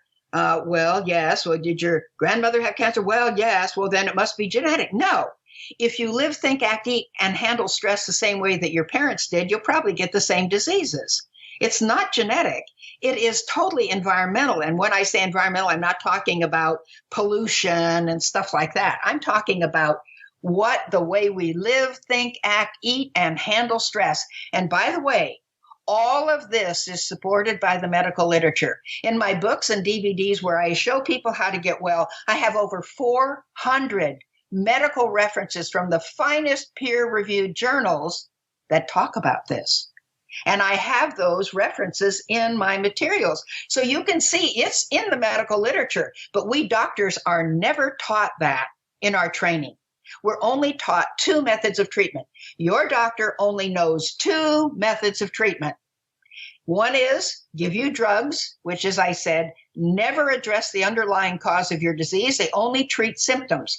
They make you feel better or your numbers look better while your disease continues to progress. As an illustration of that, if you have high blood pressure, well, the doctor will give you high blood pressure pills. But what will he say? You have to be on them for the rest of your life. Well, that tells you it's not curing your disease. If you stop the blood pressure pills, you'll still have high blood pressure. And not only that, but all of the drugs have numerous side effects. Some of them are actually lethal, and they cause other diseases for which they give you additional drugs. So that doesn't work. Or else they'll tell you we have to cut out your organs or cut off your body parts. Well, I developed breast cancer. I knew I didn't have to be a rocket scientist to know that I didn't develop breast cancer because I had too many breasts. So cutting one or both of them off was not going to cure me. I had to find out what was causing my cancer. Well, doctors will say they don't know. Well, that's right, because they can't put it all together because they have no wisdom. Doctors can collect a lot of facts, but in order to put those facts together to reach the right conclusion, you have to have wisdom. So I developed breast cancer, and I thought I could reverse it by just changing my diet because I had heard that some people had done that. Well, they did, but that was 80 or 90 years ago when people were eating a lot better 80 to 90 years ago, and life was not nearly so stressful as it is now. So I changed my diet to a totally vegan diet, which is the right diet, because when you eat animal products, you are eating the hormones of the animal. Those promote the growth of cancer. You don't need any more hormones other than what you've got. Not only that, in meat, poultry, and fish, there's no water and there's no fiber. And when you eat those, it causes constipation because you need water and fiber to move things through your intestine. And so when you eat those, they take a long time to get through your intestine and they rot. They putrefy. And all of those putrefactive products are picked up by the blood supply in your colon and taken to every cell in your body and make your cells sick and prone to cancer. Plus, people are not drinking water. They're drinking caffeinated soda. They're drinking coffee. I was a big coffee drinker because I was up night after night after night operating. And when you drink a cup of coffee, the caffeine is a diuretic. It takes more water out of your body than comes in with the drink. And by the way, your body is 75% water. It's not 75% milk. It's not 75% Coke. It's not 75% beer. It's 75% water. And you need to replace the water you lose because you lose 10 glasses of water every day, even if you don't get out of bed. You lose it from breathing because your breath is moist. You'll fog up a mirror. You lose it from perspiration even when it's not hot. And when it's hot, you lose even more. And you lose it when you eat meat, poultry, and fish because they have no water in them, and your body has to take water from your cells to put into your stomach to make digestive juices in order to digest meat, poultry, and fish. So you're losing 10 glasses of water every day just by living. And if you don't replace those, or if you drink coffee or beer, again, those are all diuretic, and wine and liquor and all of those things, you will dehydrate your body even more. Now, your brain even has more water in it. Your brain is 85% water, and every thought you think is transmitted on a waterway. So it's not surprising that so many people are developing Alzheimer's now because they don't drink water. They eat a lot of meat, poultry, and fish. Do you realize that we have increased in the last 100 years, we have increased our meat, poultry, and fish eating by something like 50 to 75%, because people couldn't afford it back in 1900. And if they ate meat, it was the cow in their backyard, which was grass-fed, and it didn't have all these hormones added to it to make it all fat and puffed up before they sold it. Not only that, you see, when you eat chicken, the chickens are defeathered, and then they're hung up on these hooks, and they're gutted as they go along a conveyor belt. So when they are slit open and gutted by a machine, that machine gets contaminated with the feces of every single chicken along the line.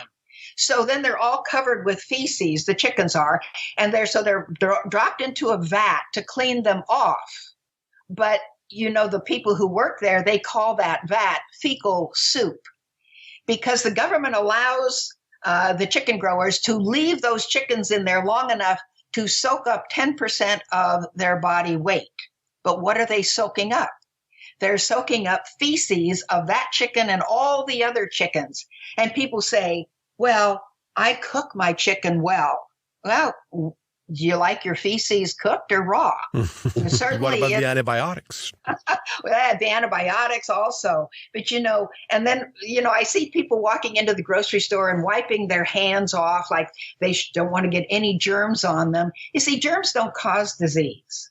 Did you know that? Germs don't cause disease any more than flies cause garbage. Flies don't cause garbage. Garbage attracts flies. We are covered with germs all the time. They're on our skin. They're on the mucous membranes in our mouth, in our nose. They're in our digestive tract. In fact, if you are eat vegetarian, a third of your immune system is comprised of the bacteria that are in your colon. That is your immune system. When you eat animal products, you wipe those out.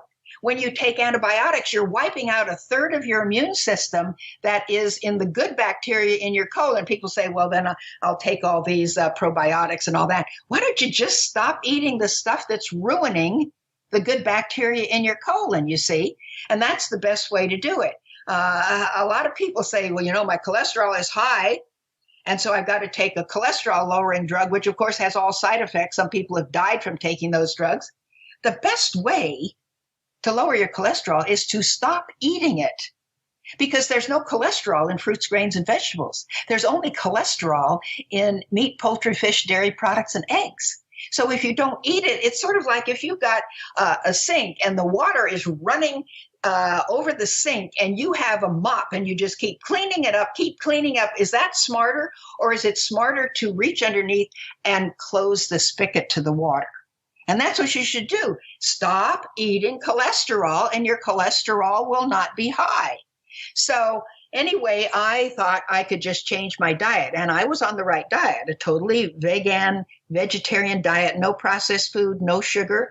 Sugar paralyzes your white blood cells, and that's part of your immune system, so you cannot fight disease.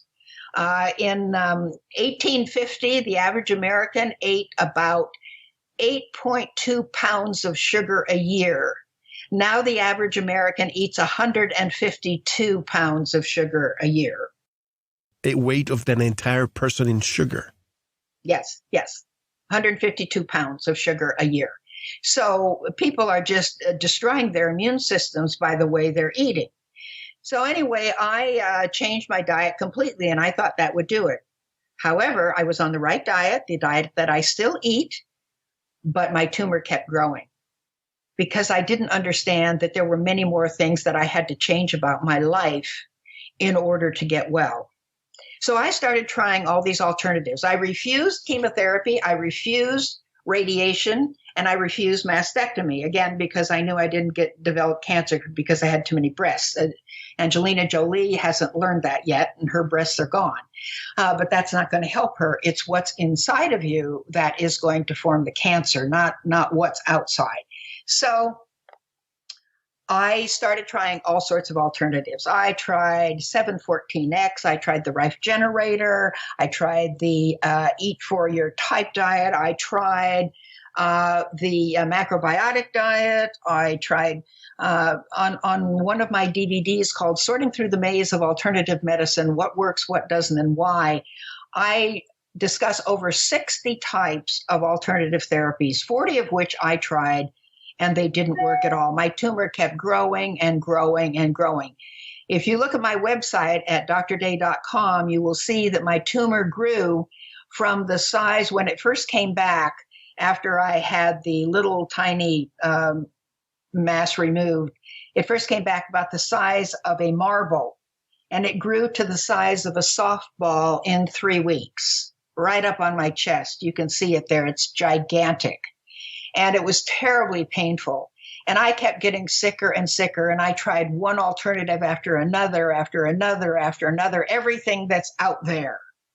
And I kept getting sicker until I was bedridden for 6 months. And at one point, I was not expected to live through the night.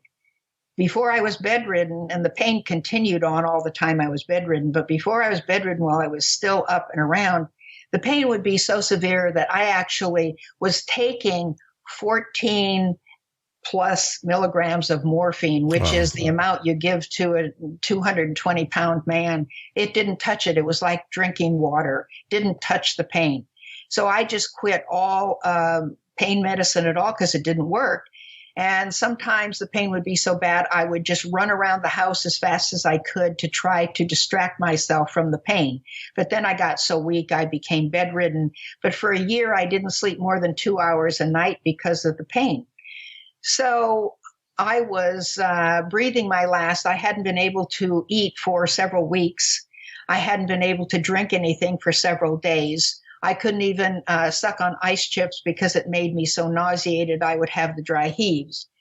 And so my husband at the time said, I'm taking you to the hospital because you're dying. And as a trauma surgeon, many times they would bring people in who were so far gone that we couldn't even get them to the operating room before they died.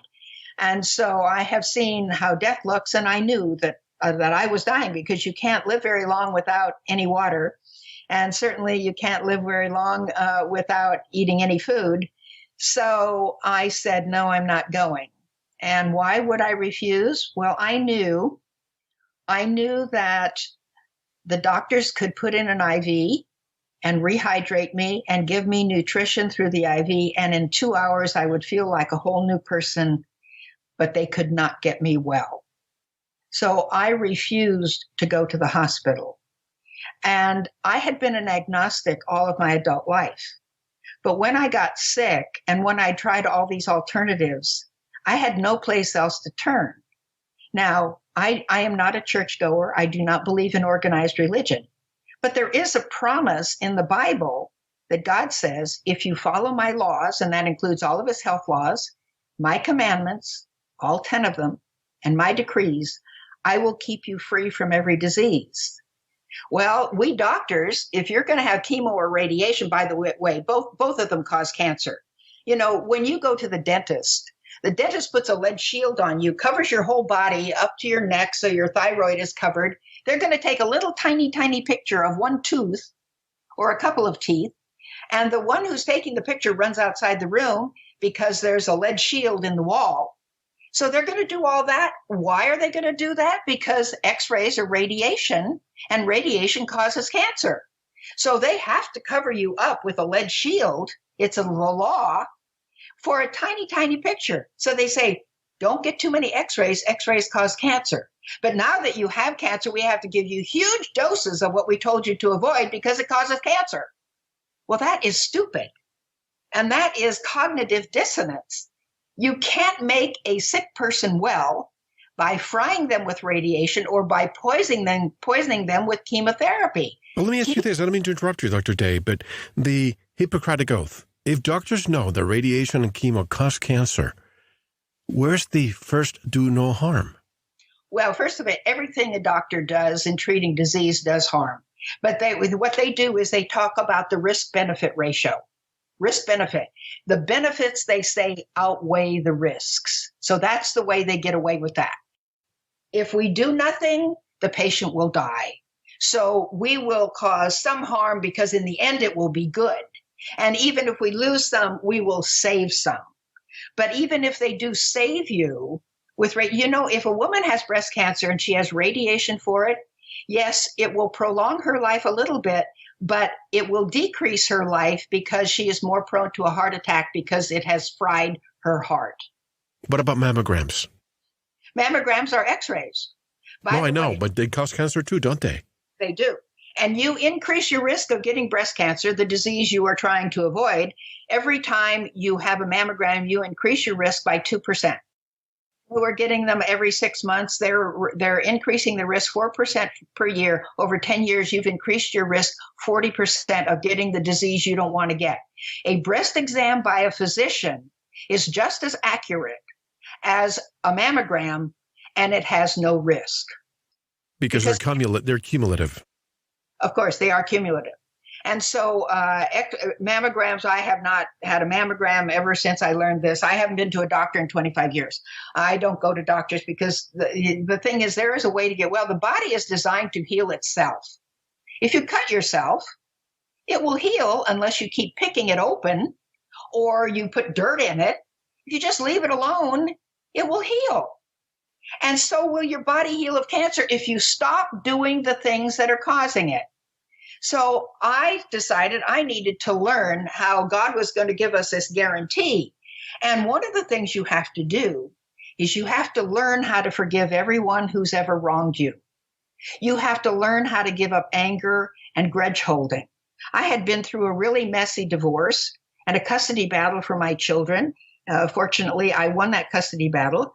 But it was really a very nasty divorce when I found out that my husband had his 30-year younger girlfriend living in our summer house. And so it was not a pleasant situation. But I had to learn not to endorse what he had done, but I had to learn how to forgive. And, in human terms, I had a right to be angry. But on the other hand, it was killing me. So I had to learn how to forgive, because when you hold on to fear, anxiety, worry, anger, any of those things, you trigger your fight or flight reaction. Now, every doctor knows about the fight or flight reaction. That's a reaction that occurs like when a woman finds that her child is under a car and actually can lift the car because it pours out adrenaline and cortisone into your body. Well, when it pours out adrenaline, it hypes you up. It's like drinking 8 cups of coffee at a time. And then it pours out cortisol, which is the same thing as cortisone. And cortisone suppresses your immune system so you cannot fight disease. So you have to give all of that up. And it's very hard to do when we don't have the strength of God giving us that ability to do that. And again, as I tell you, I was an agnostic for all of my adult life. And I do not believe in organized religion, which is nothing but a business. Christianity is not a religion. It's a personal relationship with Jesus Christ with nobody in between. So I started learning how to forgive and learning how to give up anger and grudge holding. Because you see, if you hang on to anger and grudges, you are allowing that person to still control you when they're out of your life. And what do? You don't harm them. You harm yourself. And when people want to seek vengeance and they want to, make sure that the other person gets what they deserve, it's, as some philosopher said, it's a wonderful feast, but the skeleton at the feast is you. And so I had to learn to give up those things. I had to also not only change my diet, I had to start drinking water. I drank a whole lot of fresh homemade vegetable juice. I had 3 meals a day of vegan, vegetarian, natural food, most of it raw, some of it cooked. And then I drank 13 glasses of fresh vegetable juice a day, because then you have all the enzymes, and enzymes are anti-aging. They're also anti-cancer, because a lot of carrot juice, a lot of green leafy vegetable juice. I drank that in between meals to rebuild my immune system. People say, well, I eat smoothies. Well, smoothies are fine, but not when you're sick with cancer, because if you drink smoothies instead of juice, you still have the fiber in it, and then your body is digesting food all day long. And a patient with cancer is low on energy anyway, and that digestive process going all day long leaches you of the energy you need to get your body well. That's why you drink juice with the fiber taken out, because it goes into your bloodstream without any digestion, so you don't lose energy. And then you have to get out in the sun. Now, doctors are telling you, stay out of the sun. The sun causes skin cancer. It does not. Sunlight does not cause skin cancer. And here's the way you know. In 1900, 75% of Americans worked outdoors. We were still pretty much an agrarian society. There was no skin cancer. Now, only 10% of Americans work outdoors, and skin cancer is everywhere. It is not the sun. It is the way we're living, thinking, acting, eating, and handling stress. So you have to get out in the sun, because sunlight, and this is documented in the medical literature, the articles are in my books and my DVDs, sunlight decreases the size of internal cancerous tumors. Sunlight decreases stress. Sunlight turns cholesterol into vitamin D when it goes through your skin, and the sun hits your skin, it turns the cholesterol into vitamin D. Sunlight is totally healthful. You need it. You don't want to go out and get fried, and you don't want to use suntan lotion, because if you use suntan lotion, you're greasing up your skin, then you're going out in the sun and you're frying your body. Plus the chemicals too from the... Of course. And sunscreens too. That's right. You don't want to use sunscreen. And you don't go out there and fry yourself. You go out there not at the hottest time of the day, and you get at least 20, 30 minutes of sunlight a day, because it is very important for your body. And even if you're living in an area where there's a lot of cloudiness, you'll still have some sunlight coming through. The other thing is you need fresh air. Cancerous tumors grow twice as fast if you're breathing indoor air as if you're breathing outdoor air, because there are more negative ions in outdoor air, and negative ions are healthful. They're not negative, they're negative ions, and they are healthful. So you need out fresh air. You need exercise. You realize that exercise, a woman can reduce her risk of breast cancer by 70% by doing just one thing, and that's 4 hours of exercise a week, not a day, a week. 4 hours of exercise a day will reduce your risk of breast cancer by 70%. And just exercise has found to be just as effective in depression and anxiety and bipolar patients as drugs. The drugs they give for these mental illnesses are no more effective than exercise. And exercise has no adverse side effects.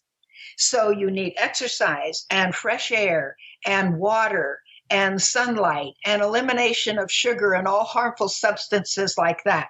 And then you need to learn how to, again, forgive everyone who's ever wronged you. And you need to learn how to do these things. And once I started doing those, I started getting well. It took me 8 months for the cancer to go away. And then it took another 10 months for me to regain my strength, because I had been sick by that time for almost 2.5 years and bedridden for 6 months of that. So it took me time to rebuild my body so I could actually was strong enough to get up and get out of bed and work and all that. And now it's been 25 years since my cancer diagnosis. 25 years. I'm totally healthy, cancer-free. I take no drug medications. I can still run. I can still play basketball. I can still do the things I did when I was 30 years old. I have the energy of a 30-year-old. And 6 weeks ago, I became 82, and I have very few wrinkles. Most people think I'm in my early 60s. Well, let me say something, because last week on our first attempt at our interview, I did see you on Skype, and I thought, with all due respect, I thought, there's a very attractive lady. And I thought you were probably 60 at the most. Yep. And then I started investigating you and researching, I found out that you were 82. Right. And by the way, last week, you look younger than some of the other videos I've seen of a couple of years ago. What are you doing? Well, everything that reverses and prevents cancer and every other disease is anti-aging. Women are always putting a lot of, things on their skin, a lot of lotions to eliminate wrinkles. No, what you need is water inside. And you need to stop dehydrating your body by being angry and by holding grudges and by drinking caffeine and all that. Because you see, what's the difference between a prune and a plum? Hydration. Water. That's all the difference is water. What's the difference between a raisin and a grape? It's water, but it's on the inside. So people need to stop dehydrating your body. So the proper nutrition, exercise, water, sunlight, fresh air, and you need to get the proper sleep at the proper time of night. The healing hormones, and I talk about this all in my book, and I tell you what they are, and I give you the medical references for them. The healing hormones are produced between 10 p.m. and 2 o'clock in the morning, but only if you're asleep. So you've got to get to bed earlier. People are staying up all hours of the night. People who work nights are sicker than people who work days. They can never overcome it. Does it adjust, though? People who work at night, like you, when you were a trauma surgeon, people who work at night, can they adjust the healing hormone timing? No. Or is this a universal thing where you have to be in bed by 9:30 and be asleep by 10? It's universal. You cannot adjust your circadian rhythm to accommodate it. No, you cannot. Interesting. So we're born with that time clock in our bodies. We're supposed to be awake when it's light and asleep when it's dark. And so when people go to bed very late, and even if they sleep in later in the morning, they will. The other thing that is produced if you don't get to bed early enough is a hormone in your body that makes you hungry. So one of the things in order to lose weight people have to do is get to bed by 9:30 or 10 o'clock at night. And then they won't produce those hormones that actually force them to eat because they're hungry all the time. So this is the plan to get well. And so again, doctors are working at the wrong end of cancer. What you do to get well is not try to kill the cancer, because when we do that, we give such harmful poisonous substances to the patient that we often end up killing the patient first. And doctors are more afraid of cancer than patients are. When doctors talk about cancer between themselves, they rarely say the word because they're so afraid of it. They'll call it the big C or something like that because they're terrified of it, because doctors know they don't know how to cure cancer. Patients think when they go to the doctor, well, the doctor can cure me, or the doctor has all this ability, but they don't. Doctors develop cancer and Parkinson's and Lou Gehrig's disease and every other disease at the same rate as the general population, and doctors die of cancer and Parkinson's and Lou Gehrig's disease and all these other diseases at the same rate as the general population. So if a doctor cannot prevent or reverse his own cancer, how in the world do you think he can do it in you? When I spoke with Dr. Joel Wallach about epigenetics, and he told me that the average lifespan for a medical doctor, is 56. That's incredible. That's how old I was when I developed my cancer. So I was going to be right in there, you see. And now that's when I was diagnosed, and now I am 82. And I've got to tell you, there were 3 surgeon friends of mine involved in my 2 biopsies. One was done at Loma Linda University Medical Center, which is a medical school, and the other one was done at Scripps Hospital in La Jolla in San Diego. And all of these 3, the first one, the plastic surgeon, was my college classmate, and the other 2 I was in residency with at the University of California, San Francisco. So I knew them very well. All of them told me that I would die if I did not have conventional therapy. They told me repeatedly, and they said to me, "What has gotten into you? What are these crazy ideas that you're going to refuse orthodox therapy? You will die." Well, 10 years ago, the first surgeon who operated on me died of a massive heart attack after 2 weeks after a coronary artery bypass that was supposed to cure him. He dropped dead in front of his 12-year-old granddaughter, who he was helping with her homework, which had to be very traumatic for her.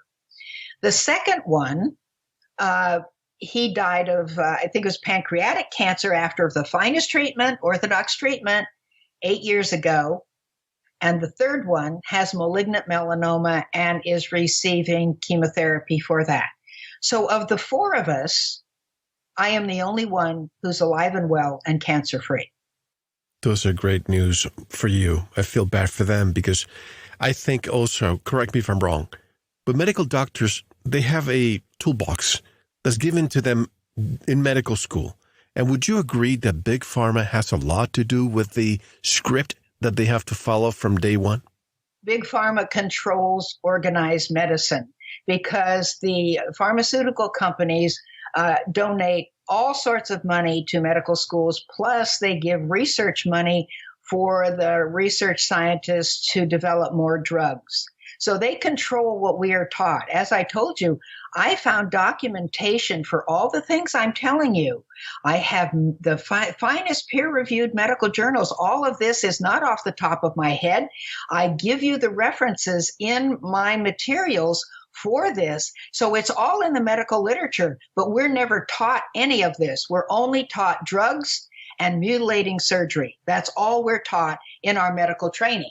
And that's why I decided not to do anything except trauma surgery, because again, if you're shot or stabbed or run over by a truck, you need somebody like me to put you together again. But that is not a disease, that is trauma. Doctors know nothing about curing disease. There's not one single disease that a doctor can cure, not even with antibiotics, because you see, antibiotics do not cure disease. What antibiotics do is they destroy bacteria. Every doctor has had a patient in the ICU with a massive infection that they are giving the right dose of the right antibiotic to, and the patient dies because the patient does not have enough immune system of their own to get well. So antibiotics don't even cure disease. And again, antibiotics wipe out the good bacteria in your colon, so they wipe out a third of your immune system to begin with. And all antibiotics have side effects. Some of them, again, can kill you. So doctors cannot cure even one disease. And in one of my books, I show you that in 100 years of Nobel Prizes, they have never found one cure for one disease. And in 100 years, with $1 trillion collectively of money given out by the National Institutes of Health, which is arguably the greatest health foundation in the world, they have given out $1 trillion over 100 years to hundreds of thousands of researchers. They've never come up with one cure for one disease. Let me ask you this. Let's say somebody, just an example, somebody's in the ICU, and they have different doctors coming all throughout the day, a nephrologist, a cardiologist, and everyone is prescribing some kind of medication. Do they all communicate with each other when it comes to interaction? What they do is they look in the chart to see what other drugs they're on. And so that by that way, they're communicating a little bit. But again, there's all sorts of drug interactions, as you are implying, but all drugs have side effects. Even if they don't interact badly with each other, you are multiplying the side effects.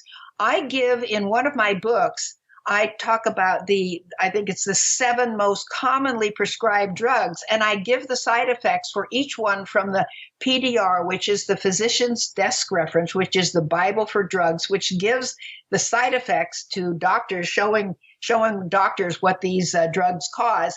And there are over 100 for almost every one of them, side effects from each drug. That's absolutely incredible. And what about our bodies are designed to reject any foreign antigen? Well, that's right. But see, that's again, the number one cause of diabetes type 1 is drinking milk. The number 2 cause is getting vaccinated. So when you drink milk, cow's milk, the body recognizes it as a foreign entity coming into your body. By the way, if you want to drink milk, you can drink almond milk or rice milk or one of those other milks, but not milk from a cow.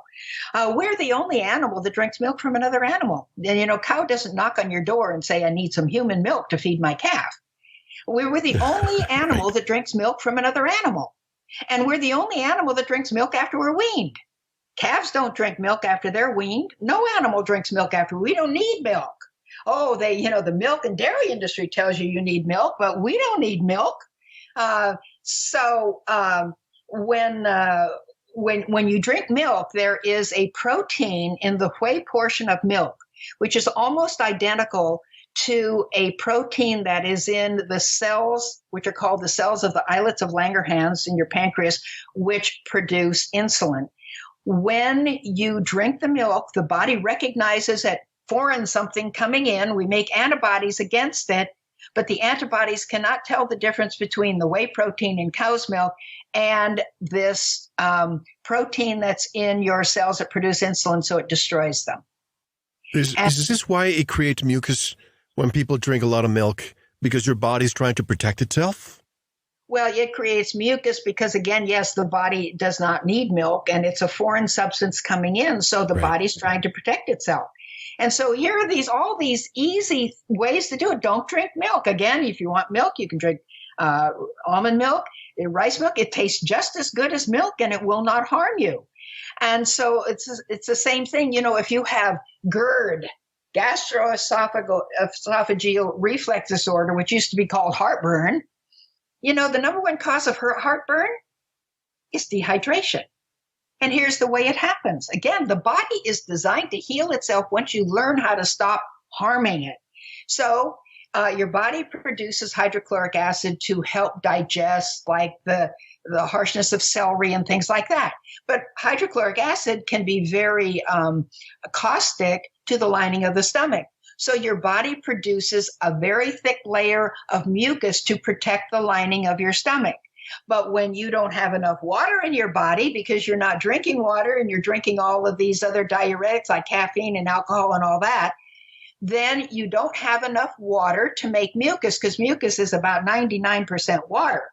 So when you don't have enough mucus to line your stomach to protect it from the hydrochloric acid then reaches the mucous membrane of your stomach, irritates it, it contracts, and it shoots the hydrochloric acid up into the base of your esophagus, and then you have heartburn. And the answer is drink water. Don't take a drug. Drink water. That's the cure for heartburn. That's a cure for ulcers. Drink water. And what do people do? They take Tums, they take Alka-Seltzer, and that leaches from the bones, doesn't it? Oh, yeah. Well, the thing is that, when you are taking things like when you eat animal products, meat, poultry, and fish, it makes your body acid. So the body has to maintain its pH at a very narrow level otherwise you die. So when you bring this acid into your body, this acid-producing food into your body, the body has to neutralize that acid very rapidly. And so it calls on the largest reservoir of what it can use to neutralize that acid, so it pulls calcium out of your bones. So the more meat, poultry, fish, dairy products, and eggs you eat, the more osteoporosis you will develop. And then, of course, the doctors will give you, some of the drugs they give for osteoporosis contain fluoride. Well, fluoride does not prevent cavities. The literature, this is all, again, a lie. It does not prevent cavities, nor does it make your bones strong. Fluoride is a byproduct of aluminum production, and it is toxic. It is extremely toxic. So when they had all this fluoride, they thought, what do we do with it? Because we're going to have to pay to have all this toxic waste taken away. Let's tell the public that it prevents cavities and makes your bones stronger, so we'll put it in the water. So they are medicating the public by putting fluoride in the water. Doctors are also, corporations are also putting fluoride in toothpaste, and children have died, small children have died by just swallowing the amount of toothpaste you would put on a brush if it contains fluoride. So they now have to have a warning on it. Children have died in the dental chair when they have had fluoride put on their teeth. Now doctors are painting it on so it comes off more slowly so it doesn't kill the child. They're also putting fluoride in the cavity, the substances they're using to fill cavities with, which is so people are getting these enormous doses of fluoride. They're putting it in mouthwash and all that. Fluoride is a toxic substance. It causes aging of not only your face, it causes your face to get wrinkled. It causes aging of all your organs. It causes your organs to get stiff. It causes them not to function as well. And on top of that, fluoride is used in many of the general anesthetics in the operating room that we use to put patients to sleep because it puts you to sleep. It numbs your brain, and it numbs particularly your frontal lobes where you make your decisions. And it dumbs you down, lowers your IQ. That's right. That's right. So this is medication of the public, and the public has become much more apathetic, and part of it is because of the fluoride. So fluoride is a poison. You can get toothpaste without fluoride in it, and that's the kind of toothpaste you should use. You should not drink fluoride in your water. Distill your water so you have no fluoride in it, because this is causing aging, it's causing disease, and it's causing a dumbing down of your brain. So again, the body is designed to heal itself when you stop abusing it, but people don't understand how they're abusing your body. When you drink soda, when you drink juice from a store, it's got water in it, and that water has fluoride in it. So people are getting enormous doses of fluoride, and they don't even understand it. People are killing themselves. Now, there's a new world order that wants the population to be decreased by 5.5 billion people. Why should you help them kill you? Obviously, water is a primordial aspect of your lifestyle. Which water do you take? I drink distilled water. And I get distilled water. They can deliver it to you, or you can have your own distiller. You can buy a distiller for a good distiller for $400 and distill enough water every day just from your tap.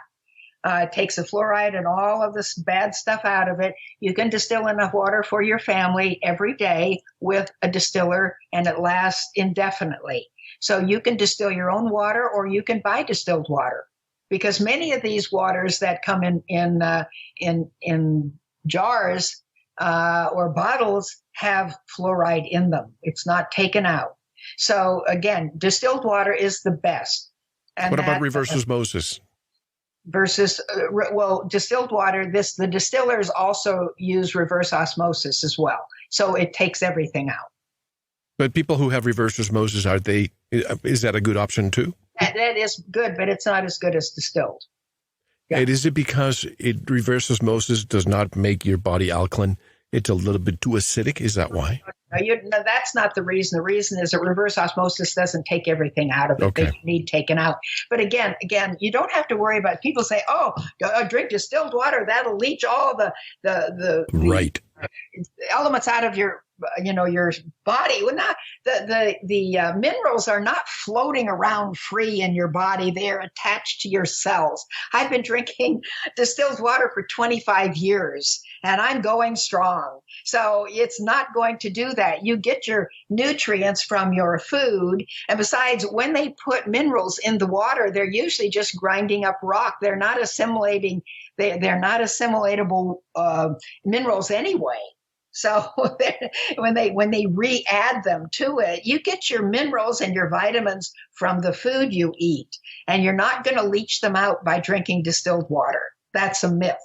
Let me ask you this, because I'm so impressed with everything you've said so far. You are so direct. Your candor is unparalleled. You have books and DVDs where you discuss many of the topics we'll be discussing tonight. How have you not lost your license? Oh, well, because that's why I have books and DVDs. Because if I would treat one patient, I don't see patients in an office. And in fact, I wouldn't need to, because you see, when you get my books and DVDs, I have a starter package, which contains 4 DVDs, 4 books, and 6 CDs. I have many more other things. I have 9 DVDs on health, and I have many other books, but I just picked out the ones that a person absolutely needs to reverse any serious life-threatening disease, and that's in the starter package. In the starter package, you have to study those materials over and over and over again.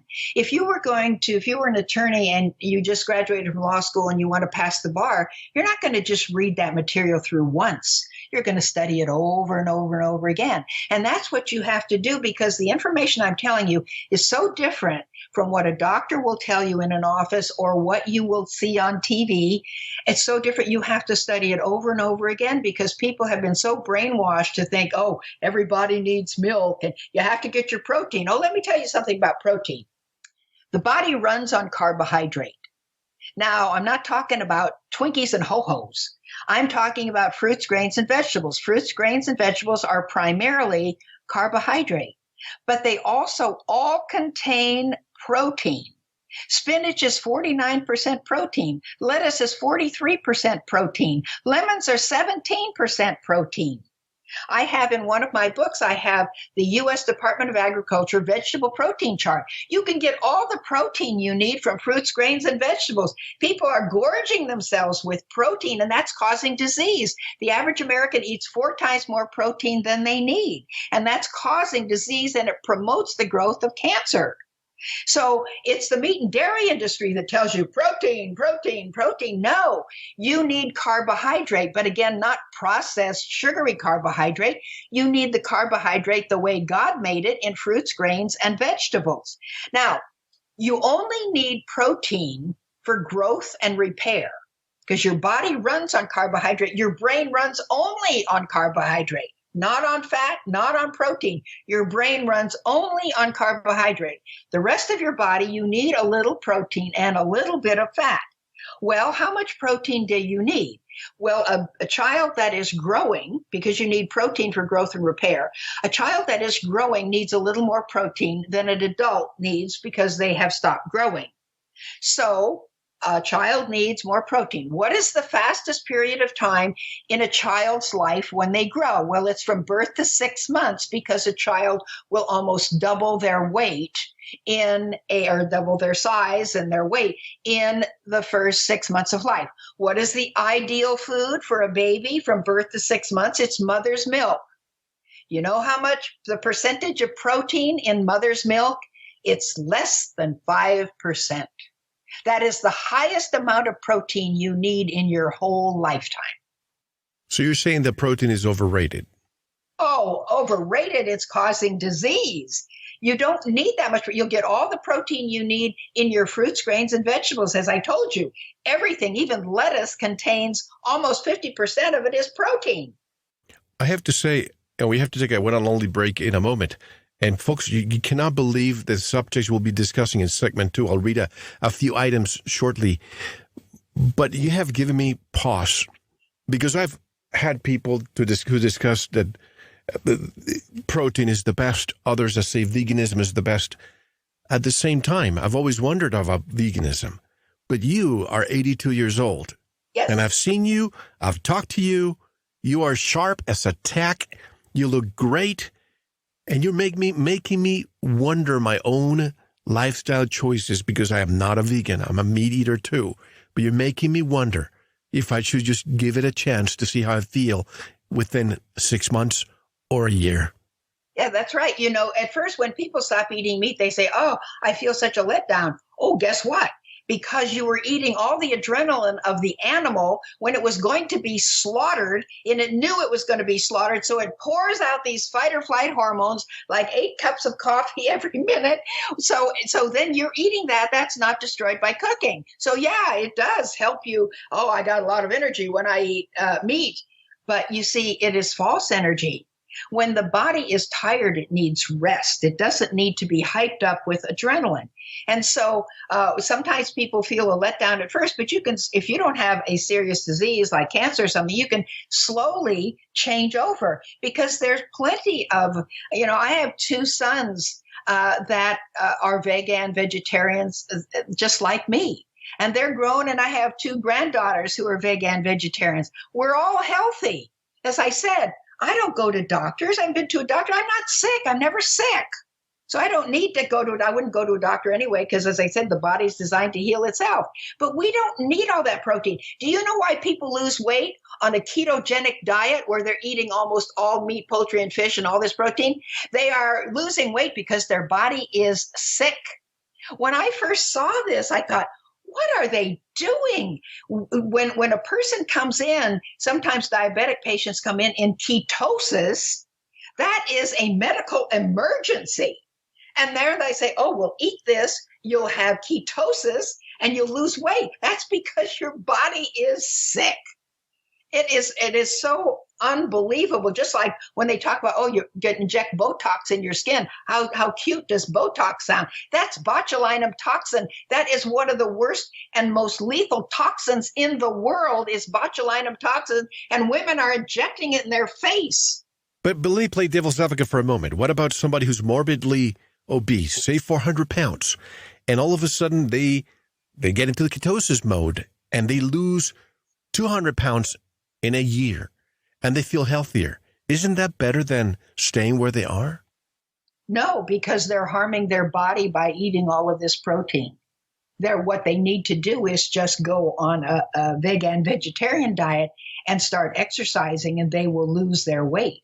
But because it's just like, women have a slightly increased life expectancy if they have radiation to their breast cancer than if they did nothing. However, they cancel all that out of the life expectancy they may gain by getting rid of the cancer because now they've destroyed their heart. So this person who's lost all this weight, what they've done is they have harmed their body so much by all this excess protein that they're more prone to another disease. You see, when they talk about the life expectancy, say with a cancer patient, they never take, if the patient dies of something else like a heart attack because of the radiation, they don't even include that. They don't even include, that's not a part of their mentality about the risks of the radiation. And so when they get this person way down with the ketogenic diet, they have damaged their organs. They're going to get something else. When we come back, I want you to tell me what the three most important things are, or actually the causes of cancer and other diseases. There are three, and you'll tell us when we come back. Also, folks, we're going to be discussing things that you may think are not related to the topics that we're discussing on segment one. But let me just give you a brief summary. This is just great. We're going to be discussing Agenda 21 and population extermination, the coming hoax, alien invasion, and Project Bluebeam.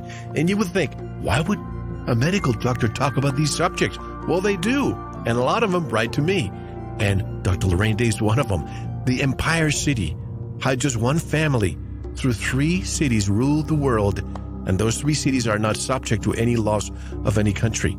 How the government can now legally kill Christians. How Christianity will be replaced by, check this term out, Holocaustianity. So basically they're removing, and the sufferings of Jesus Christ on the cross will be replaced by the sufferings of the Holocaust victims. The Holocaust museums will become the new temples of worship. I might have to censor this part from YouTube because, as you know, whenever I talk about that subject, they shut me down. The UN promotion of New Age. The government has just approved also experiments to create a type of new flu that can kill millions. AIDS virus. Dr. Lorraine Day is an expert on the AIDS virus. I want to know, was that really created? Is there a patent out there? And can it be cured? This and much more, and you don't want to miss it in the members section. Dr. Day, how can people buy your products, learn more about your work? And go to my website at drday.com, drday.com. And there's a lot of information you can just read there, even without buying any DVDs or books. And if you want to get well, nobody has to be sick. Nobody has to develop cancer. Nobody has to develop any of these other diseases. You can get well. And as I say, the body is designed to heal itself once you learn how to stop abusing it, which is what I did. And that's why I'm well. That's why I always say, folks, you are responsible for your own health. I'm delighted to have Dr. Lorraine Day here. Much more when we return. This is Mel Fabregas, and you are listening to Veritas or Sanitas. We'll be right back. Thank you for listening to the first part of this very important Veritas interview. To listen to the rest and all of our material, proceed to the members section or subscribe at veritasradio.com. Don't forget to visit the Veritas store for MMS, hemp oil, pure organic sulfur, and other great products. Thank you.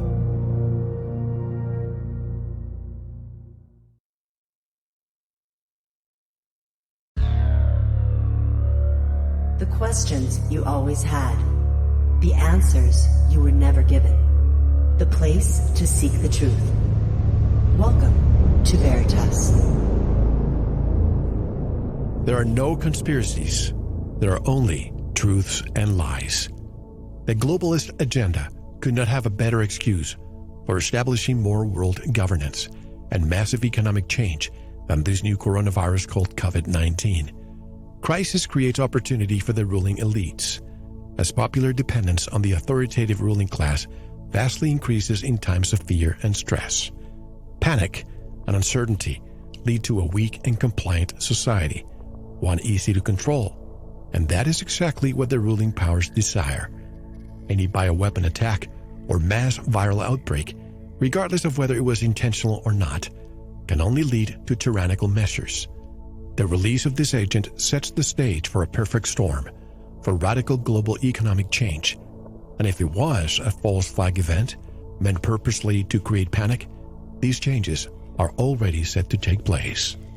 Is it a coincidence that we have seen a so-called virus every 2 years which happened to be election years? SARS in 2004, avian 2008, swine 2010, MERS 2012, Ebola 2014, Zika 2016, Ebola again 2018, and Corona in 2020. According to the CDC, they report 48.8 million illnesses, 959,000 hospitalizations, 79,400 deaths in the United States, and 650,000 deaths worldwide from the regular flu in 2018.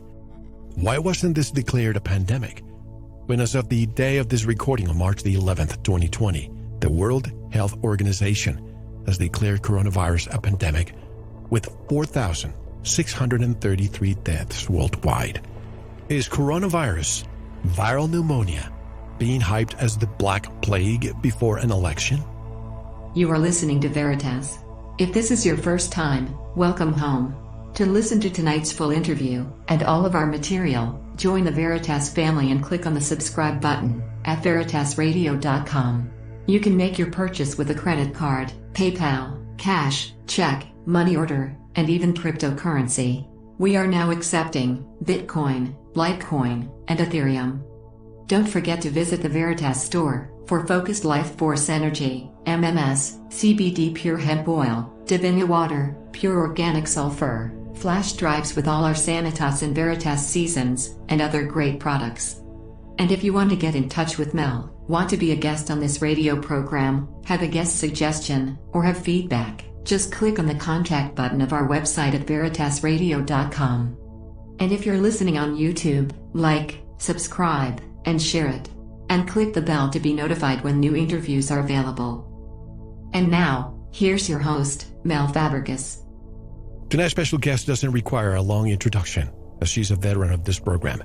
Dr. Lorraine Day is an internationally acclaimed orthopedic trauma surgeon and best-selling author. Her website is drday.com, drday.com, and she joins us from near Palm Springs, California. Hello, Dr. Day, and welcome back. How are you? Thank you very much. I'm fine. Well, let's first question. The first question a lot of people are asking me, is this a true pandemic, or has it been hyped by the media and the elite? Totally hyped. It's just like every other one. However, they are going to do something during this supposed pandemic. It is a cover for all the other things that they're doing, which we will discuss. But the coronavirus by itself causes, are you ready? The common cold. The coronavirus causes the common cold. That's all. And so, first of all, I also need to tell you that the CDC lies all the time. That's what they do. They lie. The director of the CDC is an appointee of the government. It is not an institution that has the health or safety of the population of America on its mind. It is there to do the bidding of the president or the Illuminati or whoever is in control at the moment, which is always, of course, the Rothschilds. The Rothschilds give the orders from the City of London. They go to the Council on Foreign Relations, and then they go to the president. The president, that's one reason they could have Biden as president, because Biden's mind is gone, but it doesn't matter because somebody else makes all the decisions anyway. So only if Biden is an embarrassment to them, which he should be, for that reason, they should not have him in. But the point is, the president has not made the decisions to run the country since John Kennedy. And when John Kennedy had the audacity to think that he was the president, then his brains were blown out on international television. So the CDC lies. The CDC also has a foundation. Most people don't know about it. You can go on the CDC website and see their foundation. Why do they need a foundation? They've got all these people contributing to them, corporations, and guess who? Many, if not all, of the drug companies give the CDC huge amounts of money. They make the vaccines, they make the drugs. The CDC lies about all of those things. I know from personal experience, first of all, I was actually an advisor for the CDC at one point with the AIDS epidemic. I saw how they lied. Not only that, my publishing company, Rockford Press, produced a book during the AIDS epidemic that was written by Gus Sermos. He worked for the CDC. He was sent to Florida to see if the AIDS virus could be transmitted by mosquitoes and other insects. And he found out, yes, it can be transmitted by insects. The AIDS virus can be transmitted by insects. And when he came back, by the way, I have the government document. You can actually get it on my website for about $10 on my website at goodnewsaboutgod.com. I have two websites, one for health, which is DRDAY, drday.com, and then another one, which is called goodnewsaboutgod.com. I have most of the political information on that website because when people are sick with cancer or some other serious disease, I don't want them worrying about the state of the world at that moment. So all of this other information is on the other website. I have also on that homepage an article about the coronavirus, which says some of what I'm going to tell you today, but not all. So, and the reason it doesn't all, because I put it up a week ago and I've got a lot more information, so I'm going to tell you about it. But the CDC lies. The first time I was ever on television for the AIDS epidemic, it was in San Francisco. I was on the faculty of the University of California, San Francisco Medical School for 15 years. And I was there at the height, chief at San Francisco General Hospital at the height of the AIDS epidemic. And in fact, I had operated more AIDS patients on more AIDS patients than any surgeon in the country. And that was documented by the New England Journal of Medicine, which is one of the most respected journals of medicine in the world.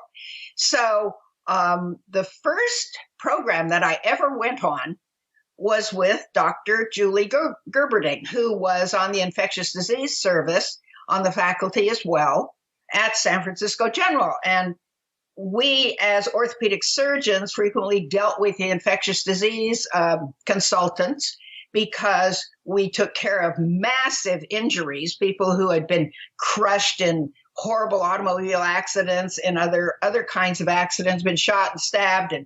And so some of these people got an infection because, well, when you're run through with a 2-inch pipe all the way through your body that was in the ground in Golden Gate Park when you were escaping from the police in your car, you have a dirty wound, and some of those wounds get infected. We took care of patients like that. And so we would have to consult with the infectious disease people. And Julie Gerberding was an infectious disease person. Then, of course, when we went on this show, this was at the time when we knew AIDS was still an incurable disease, and it still is an incurable disease, although they're keeping them alive longer with drugs so they can give it to more people. So at that time, it was well known that AIDS was not curable. And so Julie and I went on this show together. And on the show, Julie Gerberding said that the AIDS epidemic, HIV and AIDS, was curable. My mouth dropped open. I couldn't believe that she would say something like that. So when we were done with the program, and I of course, answered her right there. I said, how can you say that? And by the way, if Julie Gerberding comes around and listens to this, fine, Julie, I have the video showing that you lied. All right, I still have it. So when we walked out, I said to Julie, we were walking out together, and I said, why would you say something like that, that AIDS is curable? She said, oh, well, we have to think of the psyche of the AIDS patients. I said, rather than the truth? And that was all she said. And of course, she was handsomely rewarded by being the first woman director of the CDC, where she lied some more and said how safe vaccines were. And now, of course, she is now head of the vaccine division at Merck and making many millions of dollars. So apparently lying pays off, at least in the world that we have today. So the CDC lies. Oh, you can't believe anything they say. Not only that, you can't even believe what they say about the regular flu. Now, everybody's saying, oh, well, there are 37,000 or 73,000, whatever number the CDC talks about. They say that there are that many deaths from flu in the United States anyway. Actually, there aren't. Actually, almost nobody dies of the flu. So they're lying about that, too. Here's the thing. In order to push the flu vaccine, they have to make you think that the flu is a real problem. So they tell you that 37,000 or 73,000, whatever number they want to pick, die every year of the flu and pneumonia.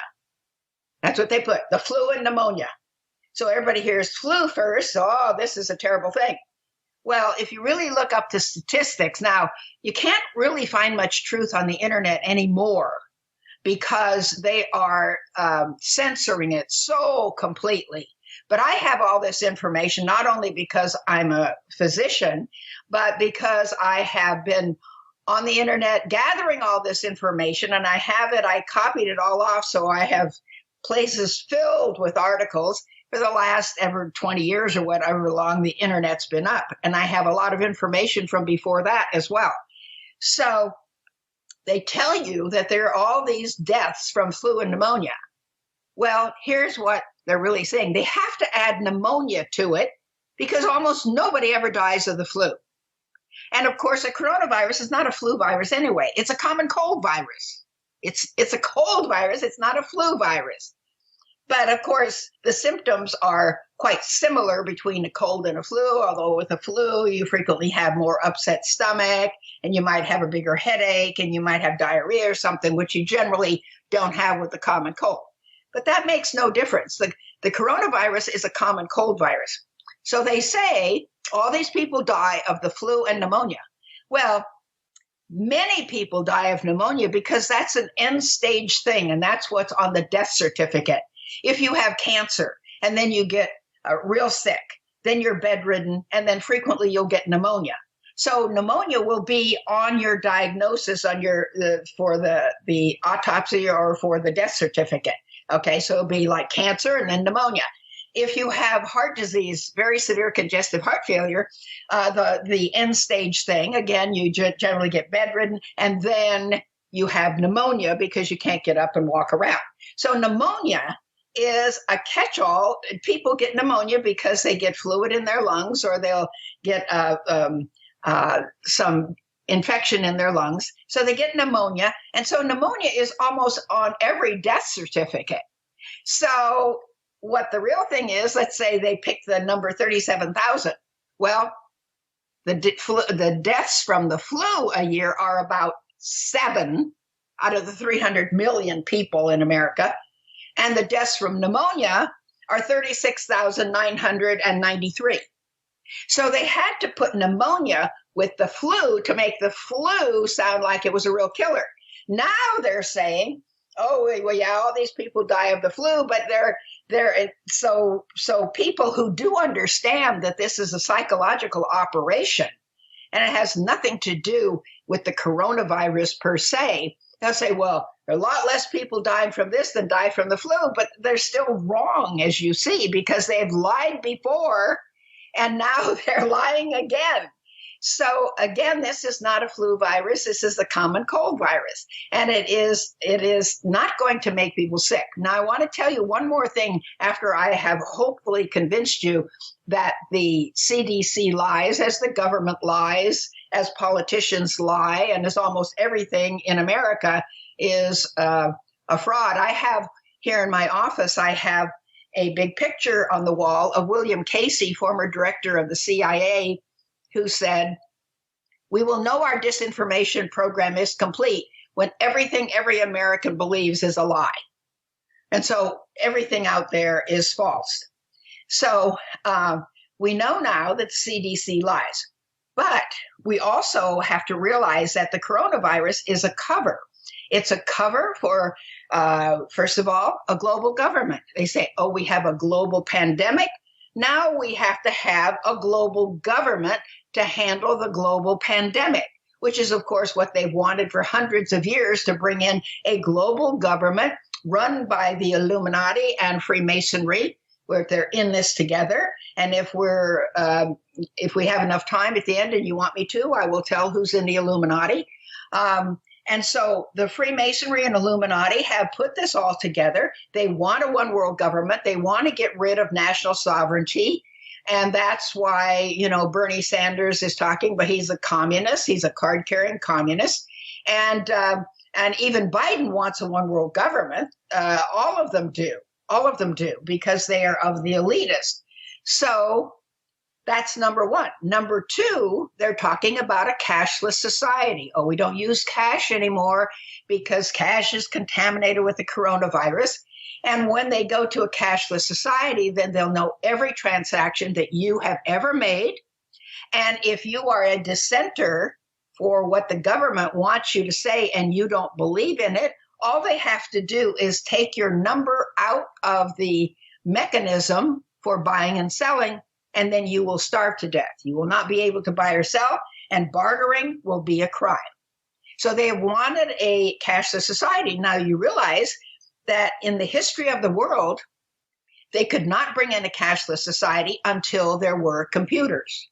And computers were only available to the average person between 30 and 40 years ago. So for all of the rest of history, they did not have the availability of making a cashless society. The other thing they could do is they could declare medical martial law and start taking all of your rights away. And in China, I think you probably saw, they were nailing people into their apartments so they couldn't get out, even to get food or water. And they were at other times dragging people out of their apartments. There was one heart-wrenching one where a mother was being dragged in and shoved into a van, and her little 6-year-old boy was holding on to her, trying to take her back from these evil men who were taking her off. Well, there is some evidence that they were taking them out to either put them in camps and re-educate them, or kill them and traffic their organs, which they have done in China. And so these are all things that they can accomplish by this. Now, another reason we know this is a psychological operation, because I have in my hands, that I'm looking at right now, 2.5 pages, double-spaced, of headlines that contain the number 33. Well, 33 is a very occult number in Freemasonry. 3 plus 3 is 6. 666 is a satanic number, and the Illuminati and Freemasons are very much into numerology. So the 33 is being telegraphed, and that is the Freemasons and Illuminati who are doing this are telegraphing to all their tribe that this is a psychological operation, such as Bill Gates said, well, we think maybe 33 million will die or will get the coronavirus in China. And then he talked about The increase is 33%. And there are all of these headlines that have the number 33 in them. And one of them had the number 666 in them. It was talking about the Dow average. It went up 666 points. These are all evidences of psychological operations. Also, when they use these exaggerated adjectives, such as the coronavirus in such and such a country jumped from 2 to 9. Well, that's not really a jump. Or they'll say it increased 300%. Well, if they started with 2, that's not really very many they end up with. Right. So this is what they're doing. We know this is a psychological operation, and they do these things as distractions during the election year. But this one is going to be worse, because even though the coronavirus will not kill you, they have opportunities to take you away, put you in prison, put you under medical quarantine for other reasons that they want to do it, other than that you have an infection that can spread to other people. So what we know about the Illuminati and Freemasonry is they have had a plan for population extermination for a long, long time. And in fact, they have implemented it already. They killed 100 million people during World War II, both with the Germans and with the Americans and the British. Okay, they killed 100 million people. Now, they killed a whole lot in World War I. They killed a whole lot in Korea and in Vietnam. So this is all part of population control. Abortion was started by, Planned Parenthood was started by Margaret Sanger, who was a Jew, who the main purpose was to kill Gentile babies. So this is all part of population control, and I think it's like 56 million they've already killed. They have vaccinated. When I was a child, you only needed about 6 vaccinations to go to school. Now you need about 52, and there was no sudden infant death syndrome before these vaccinations. There was no autism before vaccinations. So they are killing us slowly. When I was a kid, there were no children who had cancer. There were no teenagers or young adults or even middle-aged people who had cancer. Now everybody has cancer. Everybody is sick. Everybody's taking drugs. The drugs slowly kill you. And for those of you who say, oh, well, I have high blood pressure. Without drugs, I wouldn't be in good shape. Well, the drugs are still killing you. The drugs never cure your disease. Why does the doctor say you have to be on them for the rest of your life? Because they don't cure your disease, and they weaken your immune system every single day that you take them. And then they cause other diseases because they have so many side effects. So they are already killing Americans. Now, after World War II, which is frequently called the Good War, and one reason it's called the Good War is because the Jews were able to get Israel out of the hands of the British and into their own hands to start the nation of Israel. But they treated the veterans from that war very, very well. They had the GI Bill. Young men could go back to school and to college and at a very low rate. And they had a lot of benefits for the GIs because Israel has America dying. So the Illuminati and Freemasonry at the highest levels can get all the resources of these other countries and get them under their control by getting control of their central bank. So they were very nice to the GIs then. But now that the Illuminati and the Freemasons have it all sewn up, they don't need our military anymore, really. And they're coming out of the closet to show that they control everything. So they are destroying our military. All these young men are getting numerous vaccinations. Sometimes they'll get 18 or 20 at a time, 9 or 10 at one time in the shoulder, the upper arm, and the rest in the hip. And some are collapsing as soon as they get them. And others are getting very, very sick. It's part of Gulf War syndrome. It's part of PTSD. Plus they're giving them drugs while they're over there. So they are killing our military rather rapidly. and they're not fixing up the ships. They're not building new ships. And so we're not going to be able to defend our own country. And that is part of their plan. Now, I want to tell you something else about bacteria and viruses. I want you to picture this. In your city, the garbage collectors have just gone on strike. So you have had no pickup for your garbage in, say, 3 weeks. Well, your garbage can is overflowing. And what is happening is that you're collecting mice and rats and flies and all sorts of other vermin and insects because they feed on the rotting garbage. So it is rotting garbage that attracts the vermin that clean it up. If we didn't have those kinds of animals to clean up the mess and vultures to clean up the dead animals in the road, the world would be overrun with the carcasses of dead animals and all sorts of garbage. So these vermin are very important to clean up the dead and dying tissue.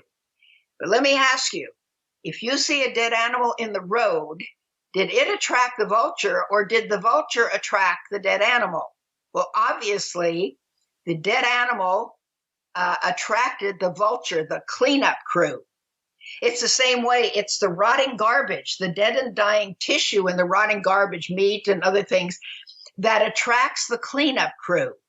And it attracts the rats and the mice and the insects. So think about this. It is the rotting tissue that attracts the cleanup crew, not the other way around. So we have all these things to clean up the earth.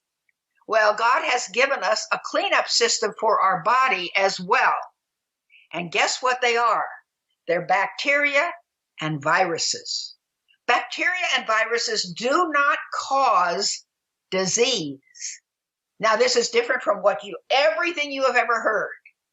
And this goes back 150 years between Pasteur, who was the one who developed the pasteurization of milk, Pasteur and Beauchamp. Are you saying it's not the bugs, it's the terrain? No, it is yes, it is. It's your immune system. What it is you damage your immune system by the way you live, think, act, eat, and handle stress, and you cause the dead and dying tissue. And we are covered with bacteria and viruses all the time. They're all over our skin. They're in our nose. They're in our mouth. They're in our gastrointestinal tract. They never bother us until we get our immune system in bad shape by not getting enough sleep, by eating too much sugar, by eating a bunch of processed crap food, or by being angry and triggering our fight or flight reaction, which pours cortisol into our body and suppresses our immune system. We give ourselves disease. And it's the bacteria and viruses that come in to clean up the mess. They are the cleanup crew, just like the rats and the other vermin and the vultures that clean up the dead tissue.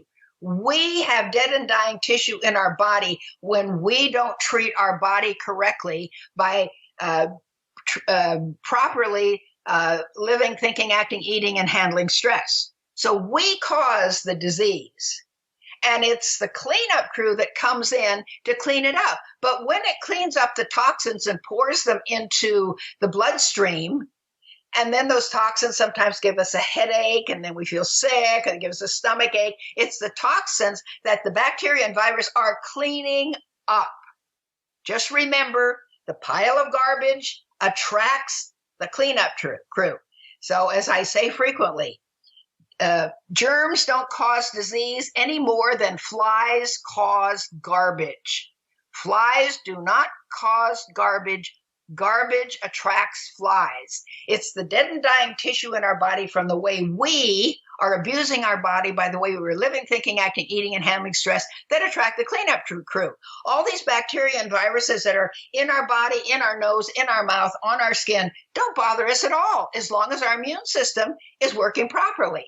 But then when we don't have enough sleep, we eat too much sugar or what, and then we have damaged our body, then the cleanup crew comes in to clean it up. But then we go to the doctor and get a drug, maybe an antibiotic or something, that stops the clean-out process. So when we do that over and over again, first of all, the antibiotics that you take will wipe out the good bacteria in your colon, which are 33% of your entire immune system. So you can't fight disease. So when they talk about autoimmune disease, oh, your immune system gets too strong, and that's why you get rheumatoid arthritis and all these other things. That's baloney. That is absolute baloney. That's like saying, don't get too healthy, because if you're too healthy, you'll be sick. You can't have an immune system that's too strong. That's like being too healthy. It's a suppression of your immune system by the way you're eating, living, and handling stress. That is the problem, not that it's too strong. So doctors work at the wrong end of every single disease. Let me give you an example. If you have a child, 8-year-old child, who's very sick with the chicken pox, and the child has chicken pox marks in his skin, would you take that child to the surgeon and say, oh, cut out all the chicken pox marks in my son's skin so he'll be well? Well, no parent would ever do that. They know that the chicken pox marks in the skin are a result of a sick body. When the sick body gets well, the chicken pox marks will automatically go away. The problem is the sick body, not the chicken pox marks in the skin. They're a result of the sick body. By the way, it's the same way with cancer. And that's how I got well from 4th stage cancer. The cancer is not the problem. It is a sick body. And the problem is most people don't feel sick when they're diagnosed with cancer, but their body is very sick. Their immune system is very suppressed in order to develop cancer. And so the doctors are always trying to cut out the tumor, burn out the tumor with radiation, poison out the tumor with chemotherapy, all of which usually kills the patient before it kills the cancer. But what I did to get well from cancer is I changed everything about my life. Because of my work and because of things I was doing, I was abusing my body. I never drank. I didn't do drugs, but I was operating night and day, sometimes 72 hours straight. I drank a lot of coffee in order to do that. Because as a trauma surgeon, when you've got patients lined up outside of your operating room who will die if you don't operate on them or be maimed for life, you can't say, I'm tired, I'm going home. You have to stay there and do it. So I ate a lot of sugar. I drank a lot of coffee in order to stay awake to help these people, but I was destroying my body. And so what I did as a doctor, I knew doctors don't get anybody well from any disease. That's why I became a trauma surgeon, because if you're run over by a truck, if you fall out a window, if you're shot or stabbed, you need somebody like me to put you back together. But that's not a disease, that's trauma. That's not caused by the way you live, think, act, eat, and handle stress. That's an accident. Doctors never get anybody well from diseases because they give you drugs, which cause additional diseases and only treat the symptoms, never the underlying cause. Or they cut off your body parts or cut out your organs. Well, I had breast cancer. I knew I didn't develop breast cancer because I had too many breasts. So cutting one or both of them off was not going to cure me. But doctors are all brainwashed, and that's all they know how to do. And so they work at the wrong end of every disease. And it's the same way with this. They're working at the wrong end. And they'll tell you, oh, have all sorts of cleaning agents in your house. And it's a good thing to wash your hands, definitely, with soap. You don't need all these other crazy things to do it.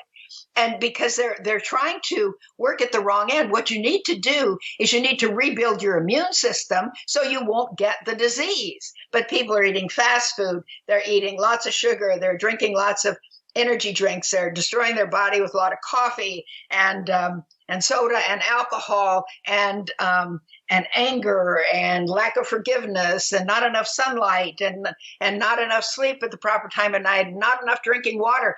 Get your body well, and then you're not going to get the disease because germs don't cause disease. It's your sick body that you have done to yourself that puts you in a vulnerable position to get sick, and then the bacteria and viruses just move in to clean up the mess. So again, the coronavirus just causes the common cold. That's all it does. But beware of what they're doing. In what they're not telling you about in China was the first cases of the sickness, coronavirus they call it, first cases of sickness turned up at the end of December. You know what they did at the end of October, the 1st of November? They started 5G over there. I've got the documents for it here. It was on the internet.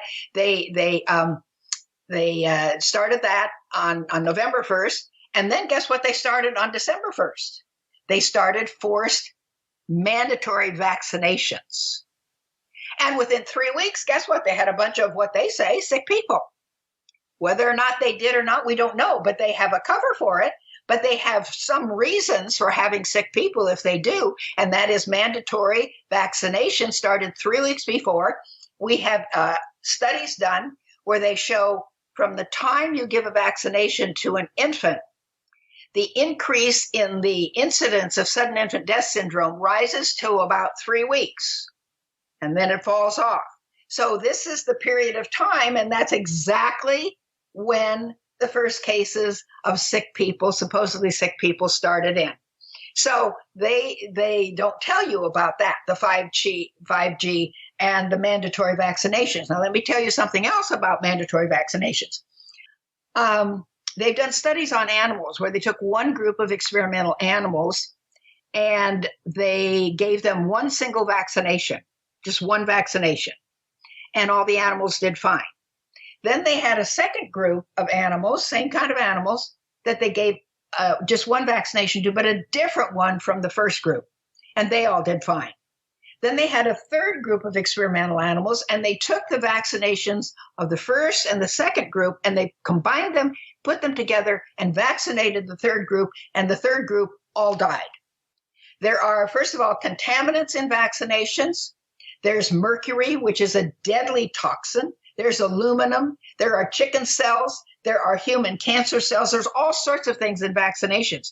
So when you just get one, it's not too bad because your body can handle that, even though vaccinations do not, let me say again, vaccinations do not prevent disease. They never have. They never have. The incidence of childhood diseases plummeted like a rock before the introduction of vaccinations. Before the introduction of vaccinations. They went down by 95%. Because of sanitation? Pardon? Because of sanitation? Yeah, because of sanitation, because of child labor laws, because with the Industrial Revolution, people moved into the cities from the country. There were whole families living under staircases, living in one room with no windows. They had no sanitation. They were throwing their waste into the streets. Children were working in the mines. Children as young as 6, 7, 8, and 9 were working in the mines for 12 hours a day. They never had any sunlight. They were being contaminated with all of the mining dust. And they were working long hours in sweatshops. And so they were getting sick. And even gynecologists were not washing their hands after delivering a baby back then.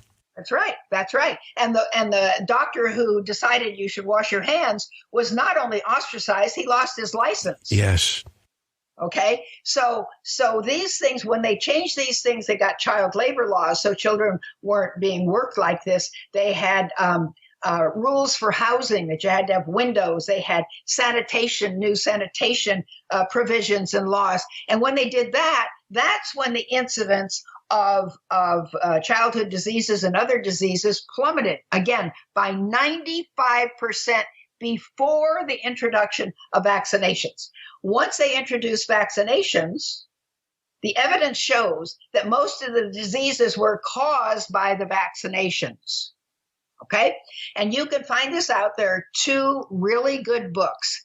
One is called Vaccines, Are They Really Safe and Effective? And that's by Neil Miller, Neil, last name Miller. It's an inexpensive book, costs $10 or $12. It's very small and it's easy to read. And it's got all these graphs in there where you can see this. It's got over 300 medical references.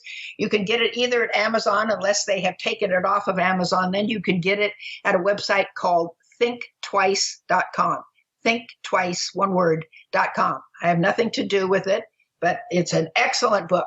And then there's the one by Suzanne Humphreys, which is called Dissolving Illusions, which documents completely clearly that all of these diseases were caused by the lack of sanitation and the bad housing and the lack of child labor laws. So those 2 books, you can convince yourself completely that vaccines have never worked. Love Dr. Humphreys, folks, and you have to listen to the interview we did about her 2 books, that and the fact that she was pro-vaccine, and she actually did her own research at her own time. That's when she was actually kicked out of the medical industry and the hospital afterwards she discovered. That's right. And, I used to believe in vaccines. I vaccinated my children, but about 30 years ago, I learned that vaccines did not work. And so again, doctors are all brainwashed. You see, if you want to be a doctor, if you're in high school and you have decided that your goal is to be a doctor, what do? You work hard, you get good grades, and you never rock the boat. Then you get into a good college. And so when you're in a good college, you want to go to a good medical school. So what do? You work hard, you get good grades, and you never rock the boat. And when you're in a good medical school and you want to get a good residency, you do the same thing. You work hard, you get good grades, you never rock the boat.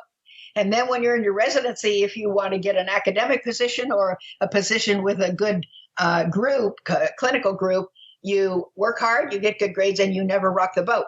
So when doctors are done with their training, they don't even know how to think. They don't know how to think. It's mind control, especially during medical school. Total mind control. And you never question your professors because, again, when you're in medical school, you want to get a good residency. You don't want to be known as a troublemaker. I might tell you right here who really rules the world. Because when I was at San Francisco General, on the faculty there. Can you, if you don't mind my asking, can you hold that thought for part 2? Because let me just share it with the audience. The reason why I love having you here is because you talk from your heart. There's no censorship. But the last time I had you on, I don't know if you know this, but my YouTube channel got censored for 45 days. So I want to leave this for the second part, and you know exactly where I'm coming from. Let me just say this, folks. What you're about to hear, you won't hear in the mainstream media. Nobody will talk about it. And everybody's going to call you a conspiracy theorist, but you are nothing but an informed human. So please proceed. And if you don't mind holding that thought for part 2, I'd appreciate it. And also one before I forget, the Alfred P. Mora building. You probably know what was in there. You talk about the Gulf War syndrome. This is the reason why that building was pulverized, dustified, because of the records that were there. They want to get rid of our military because the amount of lawsuits that would have come out if those papers became public would have been incredible. It would have dwarfed, in my opinion, the national debt. Your take. Right. That's right. So are we still on? No, we're still on. I just wanted to skip that part that you were going to say for part 2, but keep talking. Okay. Well, are we in part 2 yet or not? No, we're not. We still have about 25 minutes for part 2. So keep going. But the who ruins the world, we'll get into that in part 2, and you just take your gloves off. Tell me when we're in part 2. Sure. Okay. All right. So all of these things, again, as I told you, with the CDC, Gus Sermos, when he was working for the CDC, and he's a personal friend of mine, he's an attorney now, when he went to Florida, and he absolutely was able to document that insects were transmitting AIDS. When he came back, he told the CDC, yes, here's all the evidence. And when they saw that it was transmitting AIDS, they didn't want people to know that. And so they took him out of the office that he was in and put him in another office that had nothing in it except a desk and a chair. And they said, you will sit here until you quit. Because we're not going to fire you because we don't want to pay you unemployment. So you will sit here until you quit. Now, in this book that we published for him, which is no longer available because nobody's very interested in AIDS right now, he showed that the hotline that the Centers for Disease Control set up to tell people how to avoid AIDS, they gave to the hands of the homosexual organizations. These are the people who were getting AIDS and giving AIDS to other people. And they were the ones in charge of telling you how to behave so you wouldn't transmit the disease. This was just unbelievable. unbelievable. And this is what the CDC does. It is so totally corrupt, as every other organization in government is totally corrupt. FDA, and who's in charge? Oh, yes, the FDA is totally corrupt.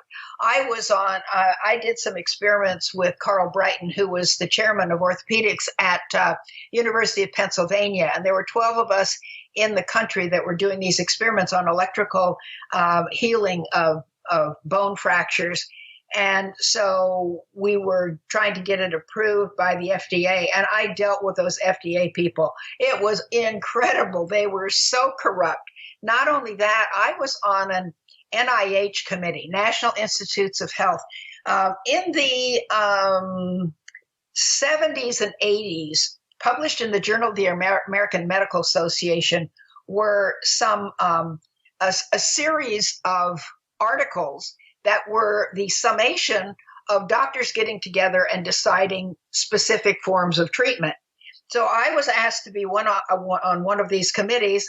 There were only like 12 to 14 people on the committee that I was on, and I was the only orthopedic surgeon, and it was on biomaterials like the metal we put in people for hip replacement. And there were other kinds of people, bioengineers and things like that. And so, first of all, I wondered, they were called consensus development conferences. Consensus development conferences. And again, this was in like the 80s. It was in the 80s. And so that's like 40 years ago. And so I thought, why are they doing this? Why are they having consensus development conferences? And we were given a certain question to answer. So this is how they treat the doctors that they have come back there. So we went back there, and then they paid our way back there. We stayed overnight in the hotel. And then in the morning we started meeting. So then we conferred about this one particular question all morning, and then they brought us in lunch, which was a bunch of terrible food, cold cuts and mayonnaise and stuff like that for sandwiches. So then we conferred the rest of the afternoon. And by dinner time, we were still conferring, but they didn't bring us any food. We were supposed to eat the mayonnaise and the cold cuts and all that had been sitting out unrefrigerated all afternoon. This is the NIH. So nobody wanted to touch this stuff. So he said, no, we'll go out and get dinner. Oh, no, you will not go out and get dinner because you are not allowed to leave the building. What? He said, not allowed to leave the building? We're prisoners? Yes, you are. You're not allowed to leave the building. So we went without any food after having the really bad food at lunch anyway. And so we conferred for about an hour more, and there was an NIH person there with us, kind of our chaperone, to make sure, I guess, we were behaving ourselves. So we gave them the decision, which was unanimous by all of us, to the NIH person who was there babysitting us. And so he read it, and he said, this is unacceptable, confer some more. He said, well, this is what we think. What do you mean? This is our decision. No, it's unacceptable. Confer some more. So we conferred for a few more hours, and we came up with the same decision about the answer to this particular question medically that they were asking us. So we said, here it is. It's the same as we gave you earlier. He says, well, doesn't matter anyway. We're going to change it. So this was just a show. In other words, they brought us back there to say, oh, well, they conferred with doctors who were legitimate doctors. They were going to rewrite it anyway and change everything that we had decided. They were going to change it. And so then they ordered us to show up the next morning for a press conference to condone what they would have rewritten that night as though it was our decision. And I said, I'm not going to show up for that. But almost everybody else did. I just packed my bags and went home. I said, I'm not going to be part of this lie. But here's the reason they were doing it. I thought a lot about this. Why are they doing this? And a new consensus development conference opinion was reported in every week in the Journal of the American Medical Association. And I figured out almost 40 years ago, they're going to eliminate doctors.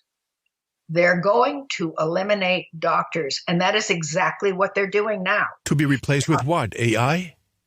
No, they're going to be replaced with, most of the doctoring will take place in either Walmart or Walgreens or CVS or other drugstores like that, where they're already moving in. I predicted this 25 years ago, that they were going to start there.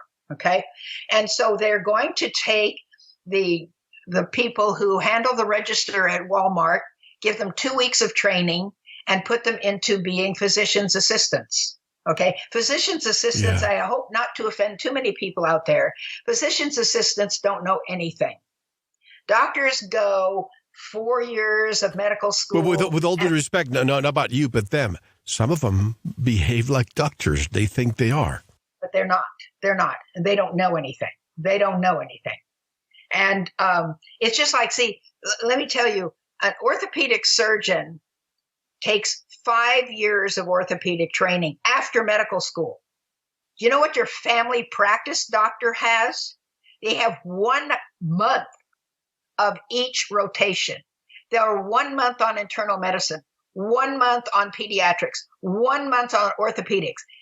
Your family practice doctor knows 1 month compared to 5 years of orthopedics. They know nothing.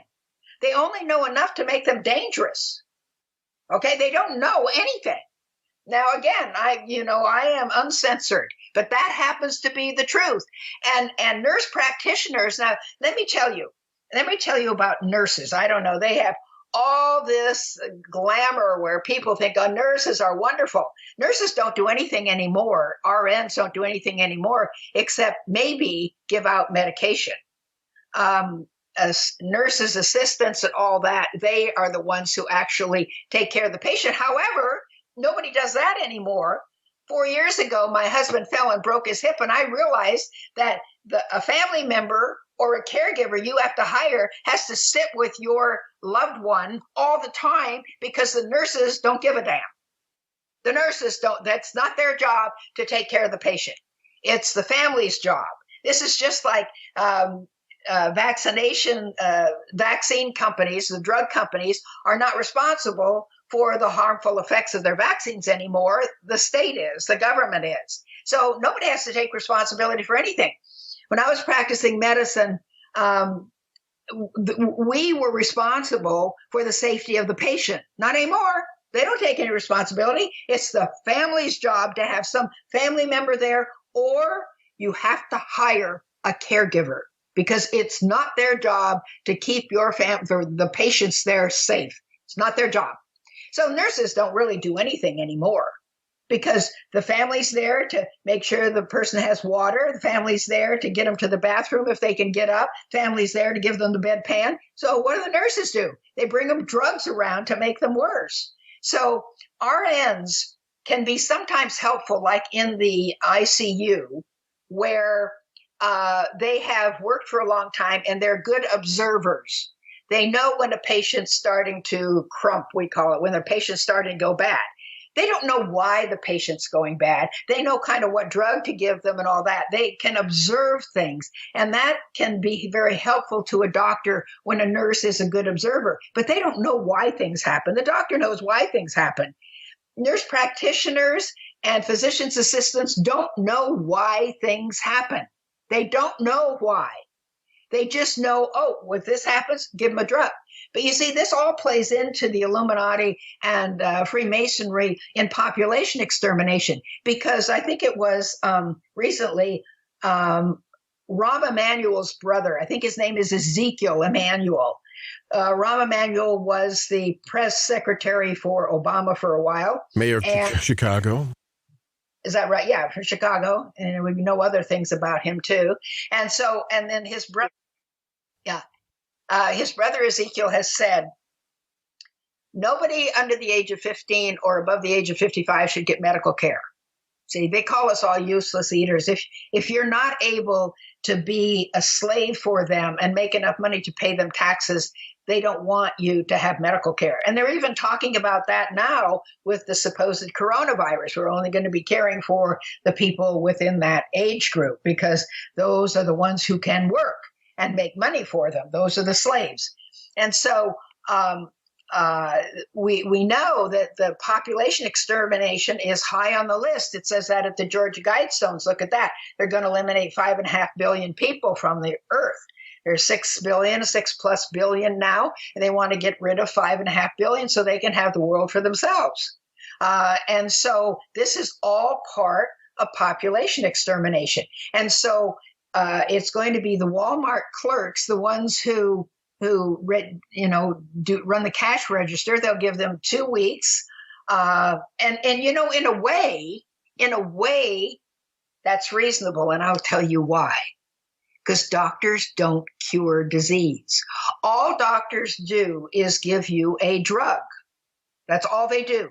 The internal medicine doctors, surgeons can operate on you and mutilate you, but the doctors who are not surgeons just give you drugs. That's all they know how to do, and drugs never cure disease. So when you go to the doctor now, you fill out this whole form. You do it yourself. You do it. And so you tell them what diseases you've had, what drugs you're on, what operations you've had, and they can just put that into a computer. They don't do that yet, but they can put it into a computer, and out the other end will come the drugs that you should be on. So the person is just going to take you, this person who used to be a clerk checking you out at Walmart, who's had 2 weeks of training. They'll learn how to take your blood pressure, but they can make that automatic pretty soon. They can take your pulse, and they can actually listen to your chest. But there will be a group of doctors in New York, a group of doctors in Los Angeles, and maybe a group of doctors in Chicago for the difficult problems, and they will do this by remote, such as like on FaceTime, only a bigger screen. And so if there's something that just doesn't automatically come out the other end of the computer where the patient can go get the drugs, if there's a bigger problem in a patient who is between the ages of 15 and 55, then they can hook into one of these groups of doctors who will be from a certain group of people, and they can see the patient, and when they will be able to hear the patient's heartbeat, because the former cash register person will put the stethoscope on the patient's chest, and they can hear their breath sounds from their lungs, and they will have whatever material they need. And then they will either, if the person is too far gone in their disease, they'll just say there's nothing we can do, even though there would be something they could do.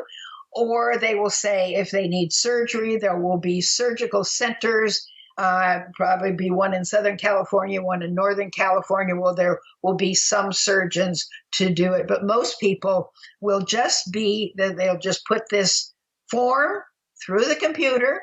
The computer will just spit out the drugs at the other end, what drugs this person should be on. They take that 10 feet to the pharmacy right next door to where this little clinic is in Walmart or in Walgreens, and they'll get their drugs. That's all a doctor does anyway.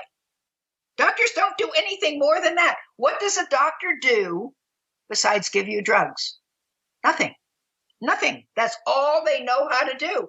And drugs don't cure disease. Drugs treat the symptoms of the disease, not the underlying cause. As I told you earlier, doctors work at the wrong end of every disease. They work at the wrong end of cancer. They work at the wrong end of Parkinson's. They work at the wrong end of lupus and every other disease, because they're always treating symptoms, never the underlying cause, because the underlying causes are all the way we live, think, act, eat, and handle stress. And in the books that are on my website at drday.com, I have over 400 references in these books showing that the medical literature proves that germs don't cause disease. They prove that. And yet they all think that they do. But all of the causes of disease are lifestyle factors. It's not even genetics.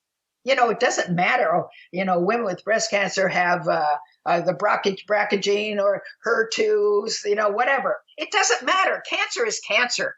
It's all caused by the way we live, think, act, eat, and handle stress. And it's all reversed by changing the way we live, think, act, eat, and handle stress. If cancer and these other diseases were genetic, then our great-grandparents would have had to have as much of those diseases, including cancer, as we do in order to pass them down to us. But in Are they epigenetic?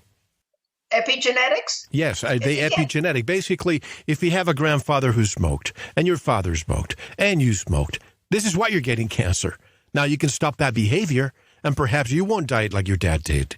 But I don't even like to put the word genetics with that. This is behavioral. We do what our parents do, not what they We tell model us. them, right? All right? So if they smoke, we're more liable to smoke.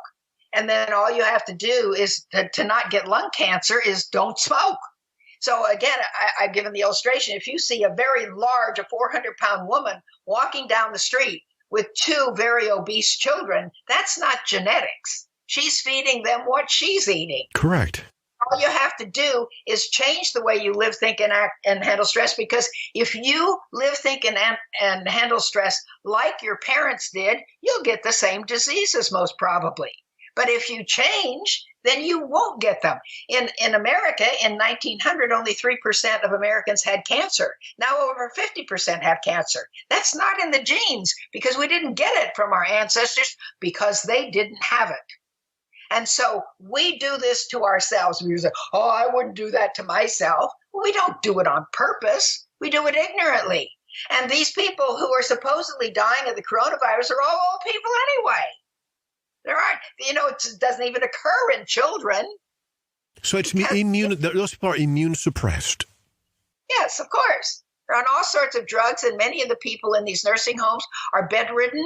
They already have pneumonia, or they're prone to pneumonia because they're not moving around. And so they can die. And who knows? They might be putting a pillow over their face, and then they died of coronavirus, and they haul them out. I don't know, but I can tell you I wouldn't put it past them. People say, how can you say that? Well, read the book by R.J. Rummel, which is called Death by Government. You will find out that more people throughout history have died at the hands of their government than from invading armies. If you think your government loves you and they want the best for you and they want you to be healthy and reproduce and have more little ones, then I've got a bridge to sell you in Brooklyn, because they don't. They don't. And the ones who get to the top have to go along with what the Rothschilds say, and the Rothschilds and their group want the world for themselves, and they want to get rid of us. They call us useless eaters. Let me ask you this, Dr. Day. Are we witnessing the culling of our elderly population? Here's why I'm asking you. Italy, take Italy, as one of the largest elderly populations in the world. It now has the highest daily deaths from the coronavirus. As we speak, there are tanks roaming through the streets of Italy. The entire country is currently locked down and quarantined. China, now Italy, are they beta testing of what's coming, especially to cull the elderly population? Yes. That's what's happening. Not only that, they can cull whoever they want. They can take young people out too and kill them and take their organs if they're dissenters or whoever they want to take out. And then they could just attribute it to the coronavirus. So it's not just the elderly. They're culling whoever they want. And they started, of course, in China. Why would they start in China? First of all, China is the most populous country. All right. Secondly, they've been communists for 3 generations, so they're easy to control. People know that if you speak against the government, you may go to prison or you may get killed. The protests, right? Yes. And then the other thing is these people are unarmed. So they're not going to start with America, where millions of people have guns. They're going to start with China, where nobody has guns. And so they can do with them whatever they please. They control them completely. So this is the beginning, if you will, this is the beginning of the end. This is the beginning of the end, where they're going to try all these things out to see how they work on China. And then they're going to start going to the other countries. Some of those people are armed, but most of them aren't. Australia is not armed. And, they have to disarm the population. You know how hard they're trying to disarm America, because the cabal is coming out of the closet and showing itself that they run the world. And they want to get rid of the guns because they're a very small part of the population, and everybody else is a large part of the population. And America is very heavily armed, so they are doing everything they can, and they may even start gun confiscation. In fact, in the area near San Jose, in that county, San Jose, California, I just saw an article where they are putting together, the county, a gun confiscation team. Now, the plan has always been that the first group, the reason that the government allowed the gangs to flourish in Los Angeles, New York, Chicago, and other places, they wanted the obvious leaders to rise to the top and control their gangs. And then they're deputizing those gangs, and they will be the first group to come door to door in America to take away your guns. And they will get paid by getting all the guns they want, raping all the women they want, killing anybody they want. And because these people are not trained, and so they don't care if they get killed. So they're going to be the first group that comes door to door to confiscate the guns. Then they will start with the police. Now, the police are higher trained. It costs the government more to train them, but a whole bunch of police will get killed, but not as many as the gangs. And then, of course, after the police come, whatever's remaining, they'll send the military in to get it. So this is the way it's going to go with gun confiscation. So they're already putting, it was just yesterday I found this article on the internet from the county right of Santa Clara County, right near San Jose, California, where they're putting together a gun confiscation team. I hate to get political here, but why is it always liberal counties that do this? You know the answer, but I can't say it until the next until segment. part two. Sure. A couple of things before we break, and we're going to break in a minute. Two things that I want to make sure that everybody knows. Back in November 15th, 2019, to be specific, the Homeland Security sent out a job opening, public health advisor for quarantine program, paying between $51,000 and $93,000. And the open period was November 15th, 2019 to May the 15th, 2020. They knew, they forecasted that this was going to happen, or they were already prepared to what was coming. I'll get your take on the other side. I also want to mention something else, and I don't see it here. Oh, yes, I wanted to make sure. I think we may have discussed this before in our other interview. Deagle.com, this intelligence gathering website. I have, again, I'll repeat this many times, but as the time approaches, it seems to be more and more accurate. In 2017, we had a population of 327 million and a GDP of 19 trillion. This entity projects that the population will be, what is it here? In 2025, 100 million and a GDP of 2.4 trillion. I want to get your take on the other side, because a lot of people said either war or a pandemic, and we're seeing that right now. How can people learn more about your work, get in touch with you, and then we'll continue by taking the gloves off in part two. Okay, you can go to my website at drday.com. I had fourth stage cancer 27 years ago. I had no chemo, no radiation, no mastectomy, and I am totally well and cancer-free and have the energy of a 30-year-old. And I have another website called goodnewsaboutgod.com, which has at least 10,000 articles on the political situation, and they are all categorized by the different categories, so you can look at those. They've taken a lot of my articles down.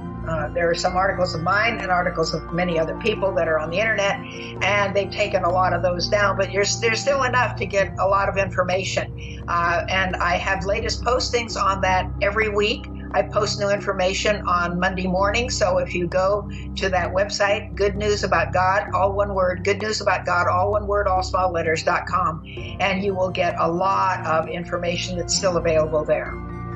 And I remember my conversation with the late Dr. Harvey Bigelson. I don't know if you know who he was, but he always told me, it's not the germs, it's the terrain. He was also persecuted, arrested for speaking the truth. When we come back also, folks, we have questions for members of the audience and a lot of information that you don't want to miss, especially at this time. Veritas is changing a little bit to Sanitas, which used to be the other program we used to have that we were more or less told to ban it. But we're going to bring it back right now because of what's happening. I'm here, privileged to be with Dr. Lorraine Day. Another hour when we come back.